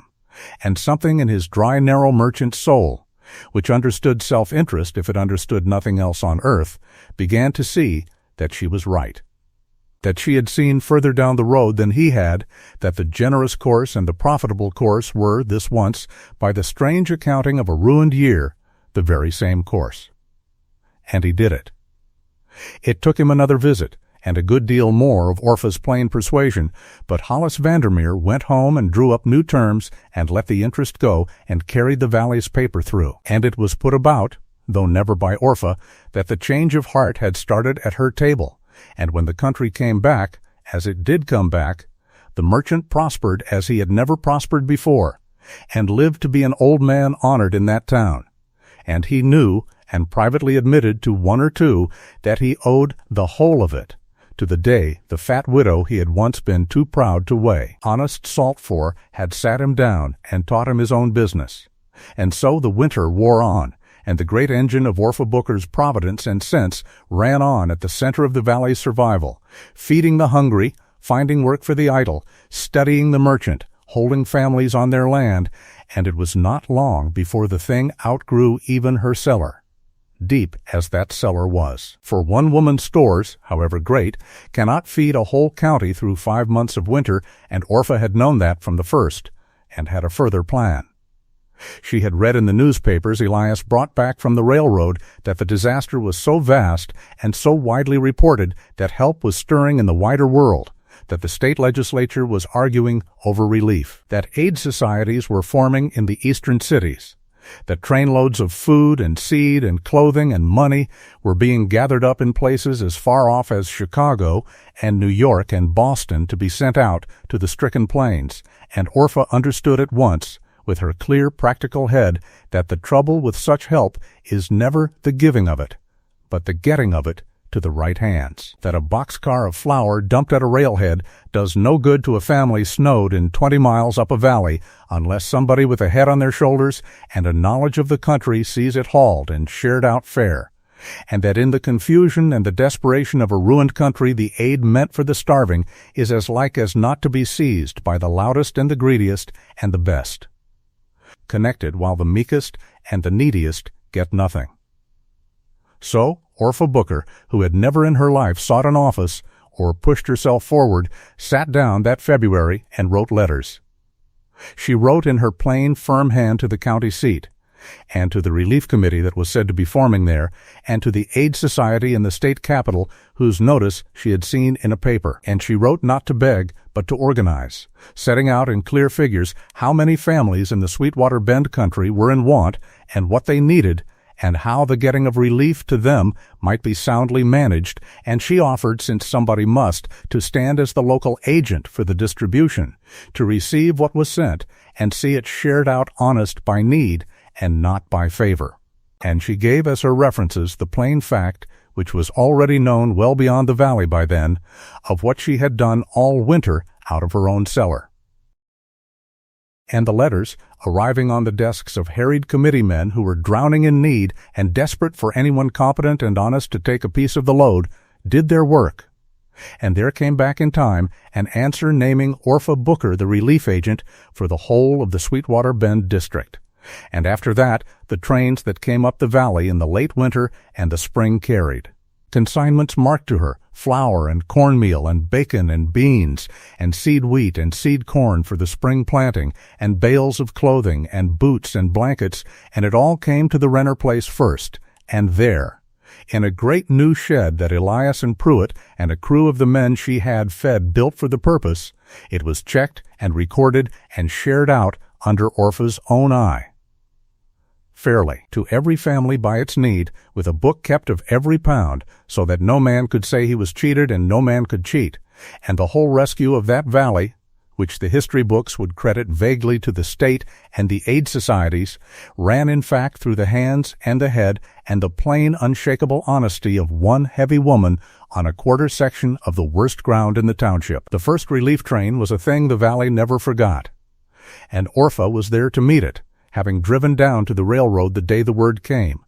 and she stood on the frozen platform in the gray cold with a crowd of gaunt, hopeful people while the engine came laboring up the line, trailing its plume of smoke, and hauled its boxcars to a stop with a great sighing and clashing of iron. And when the doors were rolled back, there it was, the answer to 5 months of dread: flour in barrels and sacks, cornmeal and beans and salt pork, bales of clothing sent by the church women of far-off cities, boots, blankets, and, dearest of all, to Orpha's forward-looking eye, the sacks of seed wheat and seed corn that meant the country could plant again in the spring and so had a future. And not. Only a reprieve. And the crowd on the platform, seeing it, made a sound that was half a cheer and half a sob.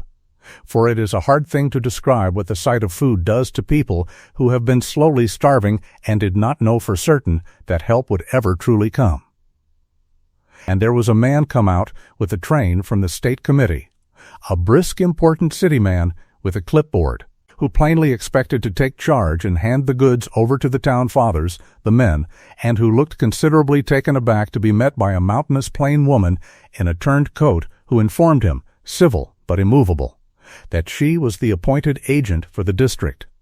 and that the consignment was marked to her, and that she would sign for it and see to its sharing. And he began to bluster a little, and Orpha simply produced from inside her coat the letter naming her, folded flat and kept clean, and held it out, and let him read it, and then told him, while he read, exactly how she meant the distribution to run, by a written tally of every family's need already taken, share by share, with a book kept open to any man's inspection.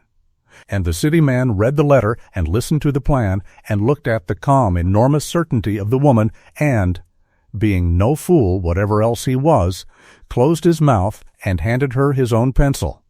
and went back east and reported to his committee that the Sweetwater Bend district was in the hands of the most capable relief agent he had encountered on the whole line, man or woman, and that they need send no one to oversee it, for the woman Booker had it better in hand than any 3 men he had met. It was hard, dangerous work, and the winter did not make it easy, and there was one night in the middle of it that the valley remembered as long as it remembered anything, the night of the great February blizzard, when Orpha Booker did the thing that turned the last of the valley's laughter forever into something more like reverence. Word had come to her that afternoon, brought by a half-frozen boy on a played-out horse just ahead of the storm, that the Nyquist family away up at the head of the valley, a Swedish family, new to the country and with little English and less sense of how deadly a plains winter could be, were in a bad way, the man laid up with a broken leg from a fall, and the food gone, and a sick baby, snowbound and beyond the reach of neighbors, and the boy had been sent for help and had come, because everyone now came, to the Renner place. And the storm was already coming on, the sky gone the color of lead, and the first hard snow-driving level on a rising wind, and any sensible person would have said that nothing could be done till it blew out, that a body could not live to reach the head of the valley in what was coming, and that the Nyquists must take their chance. Elias said as much, gently, afraid for her. But Orpha Booker had heard the words, sick baby, and there was in her, under all her cool good sense, one thing that sense could not govern, which was that she could not, would not, sit warm and fed by her own stove and let a child die of hunger 12 miles off for want of somebody willing to face a storm, and she said so, and there was no moving her. And Elias, who knew his wife, did not waste breath trying, but instead began to load the sled. They went together, the two of them, leaving the children safe with Annie Kessler, who had come to help in the shed, and they took the mule team on the heavy sled with a load of food and blankets and coal oil and Orpha's medicine box, and they went out into the teeth of the storm. And it was a thing that no one who had not seen a plains blizzard could rightly imagine. A wind that came out of the north with the weight of a river behind it, and snow so fine and so hard-driven that it was less like snow than like sand, that filled the air until there was no air, only whirling white, until a person could not see the mules in front of the sled, nor their own hand held up before. Their face, and the cold of it, was a live thing that hunted the smallest opening in a person's clothes and drove in like a knife. They could not see the road. There was no road, there was no anything, only the howling white, and they found their way the only way it could be found.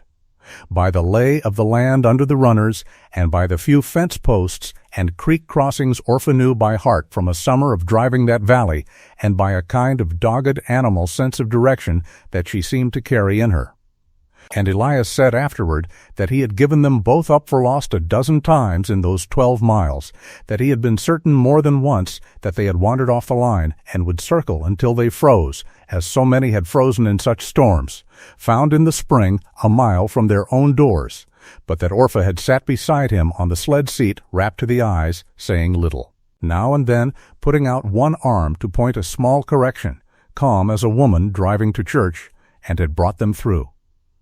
It took them the whole of the night, or near it, a journey that would have been 2 hours in fair weather stretched to a black eternity.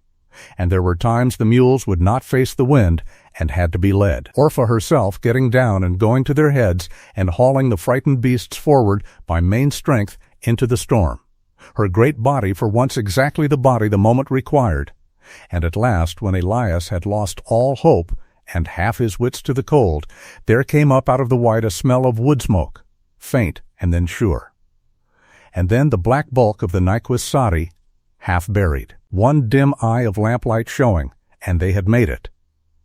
What they found inside was the near end of a tragedy, the man gaunt and feverish on the bed with his splinted leg, the young wife past the end of her strength, 2 children huddled and silent in the cold, for the fuel was almost gone, and they had been burning twists of the last of their straw.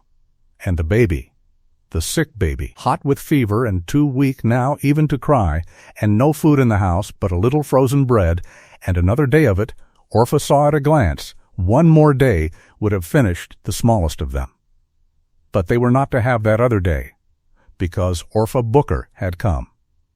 And here was the thing the valley marveled at ever after, that this enormous woman,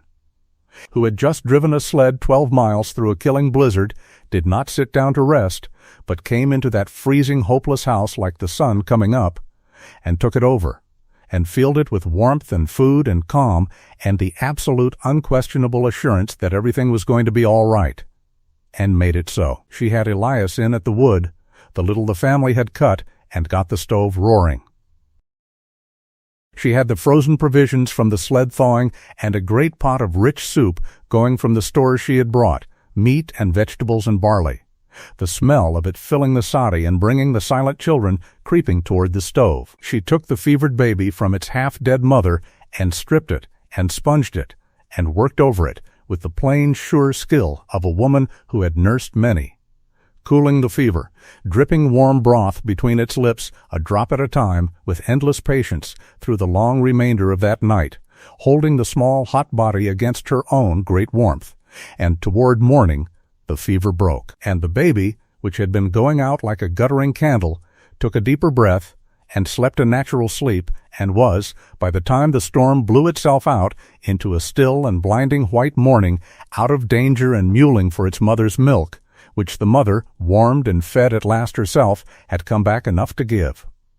Orpha stayed 3 days at the Nyquist place, till the man's fever was down, and the food and fuel were seen to, and the young wife back on her feet, and the way clear enough to send word down the valley for further help. And when at last she and Elias drove home down the dazzling snowbound valley, the Nyquists stood in their doorway and watched them go, and the Swedish man, who had almost no English, called after her the one word he had over and over, tears freezing on his gaunt face, tack, tack, which is the Swedish for thank you, And Orpha lifted her hand to him without looking back, for she was very tired, and she leaned against her husband's shoulder on the long cold ride home and slept, and Elias drove and looked at the sleeping face of his enormous, exhausted, magnificent wife, and thanked God, as he did every day of his life thereafter, for the broken wagon wheel on the road in June that had brought him to her door. The story of the blizzard night went up and down the valley faster than any wagon could have carried it, and it did a thing that all Orpha's quiet, steady feeding through the autumn had not quite done. It broke the last of the old contempt clean in two, for there is a kind of doubter who can watch a woman be generous all winter and still hold, in some mean corner of himself, that she does it for show or for the feeling of it. But there is no man alive who can hear of a person driving a sled 12 miles through a killing storm to spoon broth into a stranger's dying baby and go on thinking that person soft or vain or self-serving, and after the Nyquist night there was not a soul in the Sweetwater Bend country who spoke of Orpha Booker with anything but a hushed and slightly awed respect. And the men who had laughed on the mercantile porch in July would now, if a newcomer so much as smiled at the mention of the size of her, take him aside and set him straight in low hard words, and tell him the story of the blizzard and the story of the cellar, and finish, most of them, by saying that they had been fools once themselves about that woman and had learned better, and that the newcomer had best learn it quicker. So the long heart of that winter wore away, the hardest winter the country ever knew, and through the whole of it the Renner place was the one warm, lighted certain thing in a dark and frightened land. And the traffic to it never stopped, the wagons and the sleds and the men on foot coming for work and for food and for seed and for advice and more as the winter deepened. Simply for the comfort of the place, for the sight of a full table and a warm stove and a large calm woman who behaved in the middle of a catastrophe, as though catastrophes were only a kind of weather to be sensibly dressed for, and who sent every soul away steadier than they had come. A person who had stepped into the Renner house on any ordinary evening of that terrible winter would have found it hard to believe there was a famine in the land at all, for the one warm room was full of light and good smells and industry, the great stove throwing its heat, something always cooking on it, the smell of bread or of soup or of the coffee Orpha somehow always had, and the children busy, for she kept them busy, Sarah learning her letters at the table by the lamp, and the baby Thomas playing with the corncob dolls and the wooden animals Elias whittled him, and Elias himself mending harness or working leather in his corner, and Orpha at the center of it all, her hands never still, spinning or knitting or sewing or working over her endless tallies of the valley's food, and often there would be a neighbor or two come for the evening, warming themselves, and there would be talk, low and easy, and sometimes when the wind was down Elias would take out the fiddle he had not had the heart to play since Rebekah died, but that Orpha had gently coaxed back into his hands, and he would play the old tunes soft, and the children would dance their clumsy little dances on the packed earth floor, and Orpha would sit with her knitting and her broad face soft in the lamplight and watch them, her family, safe and warm and fed in the middle of a ruined frozen world, and would feel a happiness so large and so improbable that it sometimes frightened her, and she would touch the wood of the table for luck, the way her grandmother had, and go on with her knitting, and be, though she was too busy and too sensible to dwell on it, about as content as a human creature is given to be on this earth. That warmth was not an accident, and it was not only for her own. It was, in its way, the deepest of all the things she did that winter, for she understood, better than anyone around her, that a people can die of despair as surely as of hunger, that the cold that killed came as much through the spirit as through the skin, and that in keeping her own house a place of light and music and plain unhurried cheer, and in drawing the frightened and the discouraged into it evening after evening, she was feeding something in them that no relief train could carry, was keeping alive in the whole neighborhood the belief that ordinary life would come again, that there would be another spring and another harvest and other ordinary, happy evenings, and that belief, she knew, was the thing that would carry people through when the food ran low and the wind howled and the dark came down at 4 in the afternoon and stayed 16 hours. And so she guarded the spirit of her neighbors as carefully as she rationed their bread, and it was, when all the accounts of that winter were finally added up, perhaps the greater gift of the two. Orpha fed them all. She had, by her own later reckoning, a hand in feeding better than 60 families through that winter, some for a week and some for the whole 5 months. And she did it, in the end, not only out of her own cellar, deep as it was, but out of the great flow of relief she gathered and shared, and out of a cunning stretching of every resource that only a lifetime of provident poverty could have taught her.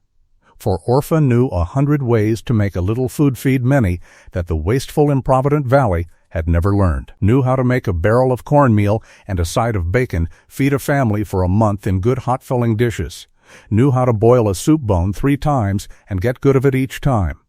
knew every wild and free and overlooked food the winter country still offered to a knowing eye, and she taught these arts freely to the women who came to her, so that the very knowledge that saved the valley was multiplied and passed from hand to hand. And it was said, and it was true, that Orpha Booker, in that one winter, taught the women of the Solomon country more of the real art of keeping a family alive than they had learned in all their lives before. There was a Christmas in the middle of it, the Christmas just before her wedding, that the district remembered as long as it remembered the blizzard, and remembered as tenderly, for Orpha, who understood that a starving people needs its spirit fed no less than its body, had quietly determined that no child in the reach of her arm should go without some small joy on Christmas morning in that black year. And she had set about it weeks ahead, and had drawn in the other women to it, so that in the last days before the day there was a secret busy industry of it going on in the warm sod house, the making of rag dolls and cornhusk dolls and little carved animals and knitted mittens and bags of the precious hoarded dried fruit and twists of the sugar candy Orpha knew how to pull. Small, poor, homemade things, every one, and on Christmas Eve, in a hard, clear cold with the snow squeaking underfoot and the stars burning close and enormous over the white land.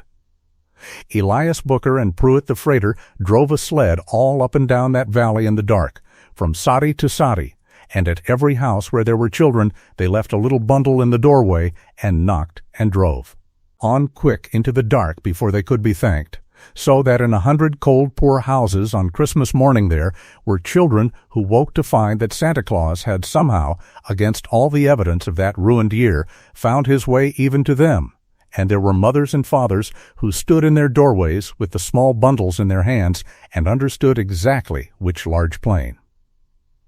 Woman 2 miles out on the worst ground in the township had played at being St. Nicholas in the dark, and wept, and there was more real Christmas in that stricken valley that terrible year, more of the true deep meaning of the thing than there had ever been in the fat and careless years before, and Orpha Booker had made it, out of rags and corn husks and the overflow of her own great heart. The winter broke at last, as even the worst winters do, and the spring of 1875 came up green and forgiving over the scoured land, and it turned out that the country the grasshoppers had eaten so bare was not dead after all, but only sleeping. For the deep roots of the prairie had been beyond the reach of the insects, and the buffalo grass came back thick and blue-green as ever, and the trees leafed out, and the whole valley that had been a brown waste greened over again in a few warm weeks, as though the plague had been a bad dream. And the people, who had feared through the black months that the very land was ruined forever, walked out into the returning green and wept with relief. And it was Orpha's seed that went into that spring's ground, the seed wheat and seed corn and garden seed that had come up the railroad consigned to her and been shared out fair, family by family, from the great shed at the Renner place, so that every farm in the Sweetwater Bend country, even the poorest, even the families that had been ready in January to give up and go east, had seed to plant and the heart to plant it, and the valley put in a crop. And the crop came up, and the rains were kind again that year, and the harvest of 1875 was a good one, and the country was saved. There was a young couple named Dorsey who very nearly did not stay to see it, who had loaded their wagon in the last gray week before spring with the last of their things, beaten and done, meaning to turn their backs on the claim they had broken with 2 years of their youth and start the long road back to her people in Illinois. And it was Orpha who talked them out of it, driving over when she heard, and sitting with them among their loaded boxes, and not lecturing them, for she never lectured, but laying it out plain that the grass was already greening, that she had seed for them, wheat and corn and garden both, that the loan on their place was carried now and would not be pressed, that one more crop, just one, was all that stood between them and everything they had come west to build, and that a person who had already paid the 2 hardest years had a fool's own bad luck to quit in the hour the tide was turning. And she said that she would not think the less of them if they went, that there was no shame in it and many good people had gone, but that she believed, she said, in her flat sure way, that if they stayed, they would be glad of it to the end of their days, and that she would stand behind them the whole of the coming year with whatever they needed, and would count it a favor to be let to. And the young Dorseys looked at one another and looked at the strange, enormous, certain woman sitting among their packed boxes, offering them, for nothing, a future they had given up on. And they unloaded the wagon, and they stayed, and they planted Orpha's seed, and 40 years on, old and prosperous and gray, with their children farming beside them on that same ground. They would tell anyone who would listen that they owed the whole of their long, good life in Kansas to an afternoon when the widow Booker came and sat among their boxes and would not let them quit, and it was only one of a dozen such families she held to the land that sprang by main force of her own faith in it. So that men said, and it was hardly an exaggeration, that Orpha Booker had not only fed the Sweetwater Bend country through the black winter, but had very nearly by her own hand kept it from emptying out altogether, had held a whole valley of discouraged people on their ground by the sheer stubborn contagious strength of her belief that the country was good and the future was coming, and the thing to do was stay and meet it. It came back. It took 2 years and 3 to come fully back, to pay off the carried notes and rebuild the sold-off herds and forget the taste of a hungry winter. But it came back, and every soul in that valley knew, though the newspapers did not, and the history books never would, exactly whom they had to thank for the fact that they had been there to see it come, that they had held onto their land and their stock and their lives through the black year, and that thanks had a name, and the name was Orpha Booker. They tried once to say it to her out loud all together, in the way people try to discharge a debt too large to carry comfortably. It was at the Harvest Home gathering in the autumn of that first recovered year, 1875, a great gathering of the whole district in a meadow by the creek to give thanks for the crop and the return of plenty, with long tables set up in the open and every family bringing what it could, and there was food again, God be thanked, food in abundance on the groaning boards, and there was music, and there were children running, children who a year before had been white and pinched and hungry and were now brown and loud and fat, and in the middle of it the men of the district, who had planned the thing among themselves, called for quiet. And Hollis Vandermeer, of all people, stood up on a wagon bed to speak, because they had chosen the man who had once scorned her most to do her the most public honor. And he was not an eloquent man, but he had thought hard about what to say, and he said it plain. He said that a little more than a year before, this whole valley had stood on the edge of the grave, that the grasshoppers had taken everything, and the winter had come on, and there had been no help and no hope in sight, and that if things had gone as by every reasonable reckoning they should have gone, half the people standing in that meadow would not have been standing there at all, but would be dead in the cold ground or scattered broken back east. And he said that the reason they were not, the reason there was a harvest home to gather for and children to run in the meadow and a valley left alive to give thanks, was one person who had seen the hard year coming when the rest of them were laughing, who had laid up against it with her own 2 hands when the rest of them called her a fool for it, who had opened her cellar and her purse and her home to every hungry soul in the district and never once asked to be thanked or let a proud man feel the shame of his need, who had driven through a killing blizzard to save a family of strangers, who had organized the relief that the state itself could not have gotten to them, and who had done the whole of it, he said. And here the dry old merchant's voice broke, and he had to stop a moment. Who had done the whole of it after this valley, himself the very worst of them, had met her with nothing but laughter and unkindness and cruel jokes about her person on the day she first came among them. And Hollis Vandermeer turned to where Orpha Booker sat at the end of a long table, with her husband beside her and her 2 children leaning on her and a third now on the way, and he said, in front of the whole gathered district, that he had been a small, mean man, and had wronged her, and was more sorry for it than he had words to say. And that there was not a family in that meadow that did not owe her its life, and that he asked them all to stand and drink her health, the finest woman, he said, and the greatest, that the Solomon country had ever been blessed to hold. And the whole gathering rose to its feet, every soul of them, the ones she had fed, and the ones she had employed, and the ones she had nursed, and the ones who had once laughed on the mercantile porch. They rose, and they turned to the heavy plain woman at the end of the table, and they lifted up whatever was in their hands, and they gave her a cheer that rolled out over the meadow and the creek and the green returning prairie. And then they were not cheering, but weeping, most of them,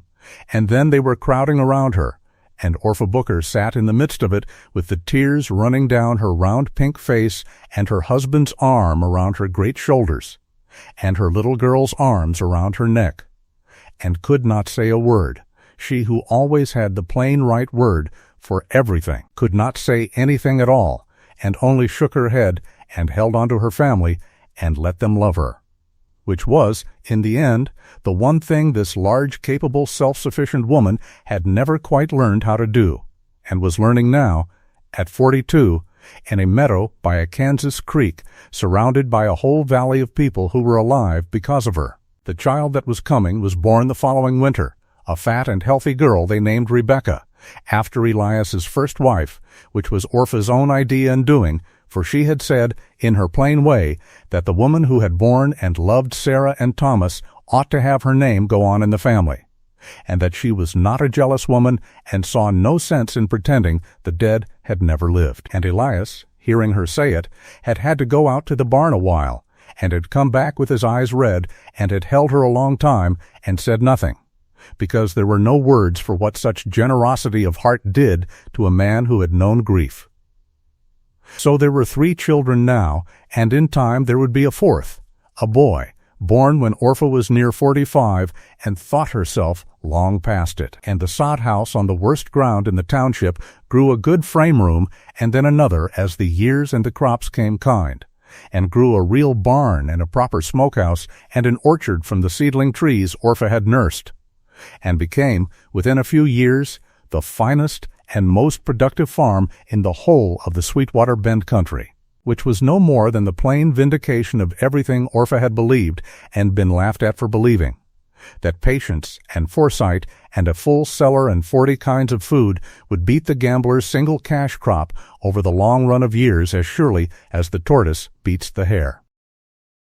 For the truth of it was that the grasshopper year, terrible as it had been, had taught the whole valley the lesson Orpha had come already knowing, and the farms of the Solomon country were never again after that quite so reckless as they had been before, never again bet the whole of a family's living on one throw of the weather, but learned. From watching the fat widow who had come through the black year with her cellar full and her people fed, to keep a garden and a milk cow and a smokehouse and a deep-root cellar of their own, to put by against the hard years that always, sooner or later, come. And there were old people in that country 2 generations later, prosperous farmers who had never known real want in their lives, who could not have told you why their families all kept such famously well-stocked cellars,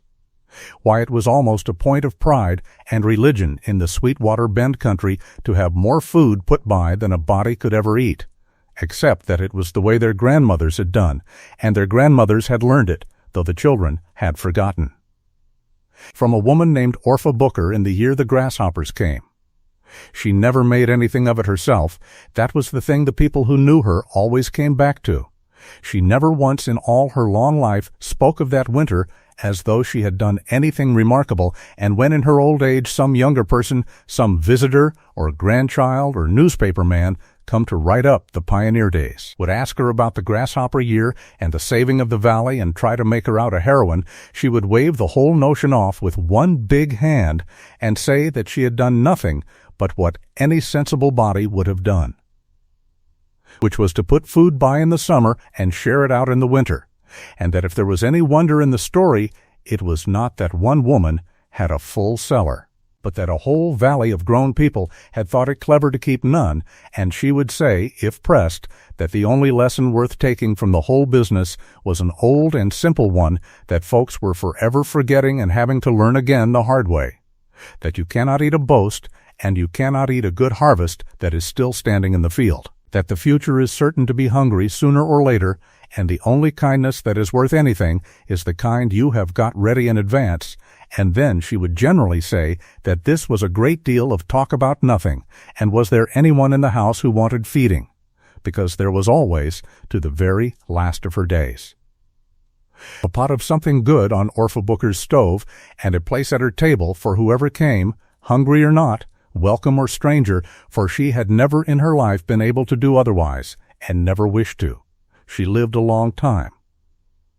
That is the good and rightful end of this story, that the woman who had given so much to keep others alive was herself given a long, full life to enjoy the fruit of it. And Orpha Booker lived on that farm on the ground nobody had wanted for another 40 years and more, and saw her 4 children grow up strong and good, and marry and give her grandchildren, and saw the raw prairie township become a settled and prosperous county with schools and churches and shade trees grown tall along the streets of a Sweetwater Bend that had become a real town. And she was at the center of all of it to the end of her days, the one everybody came to, the one who knew what to do, whether it was a sick child or a hard birth or a family burned out or a young couple starting with nothing. For she never in her whole life lost the habit or the joy of feeding the hungry and helping the helpless and reaching her hand out into other people's hard futures to set. Bred there before the hunger came. Her husband Elias lived nearly as long, and the two of them grew old together on that farm in a contentment so deep and so evident that it was a kind of proverb in the county, and the beaten, broken widower who had wept in her yard in a ruined year became, under the long sunshine of her love, a settled and cheerful and gently humorous old man who liked to tell newcomers, with a perfectly straight face, that he had won the finest woman in Kansas by breaking a wagon wheel, and that he recommended the method. And little Sarah, who had buried her face in Orpha's apron on a June road, grew up to be a schoolteacher and then a doctor's wife, and named her own first daughter Orpha, and the baby Thomas, who had first called her Mama, grew up to farm the home place after his father. And Rebecca and the youngest boy went out into the wide growing country and did well. And all of them, and their children. And their children's children carried out into the world the plain, deep lessons of the woman who had raised them, that you feed people because they are hungry and not because they deserve it, that you guard the pride of the ones you help as carefully as you help them, that the future is a hungry country and the wise send bread on ahead, and that the measure of a person is not taken on the porch of the mercantile in the fat times, but at the door of the cellar in the black year, when the snow is flying and the children are crying and the whole valley has come, at last and humbled, to the one it once had laughed at.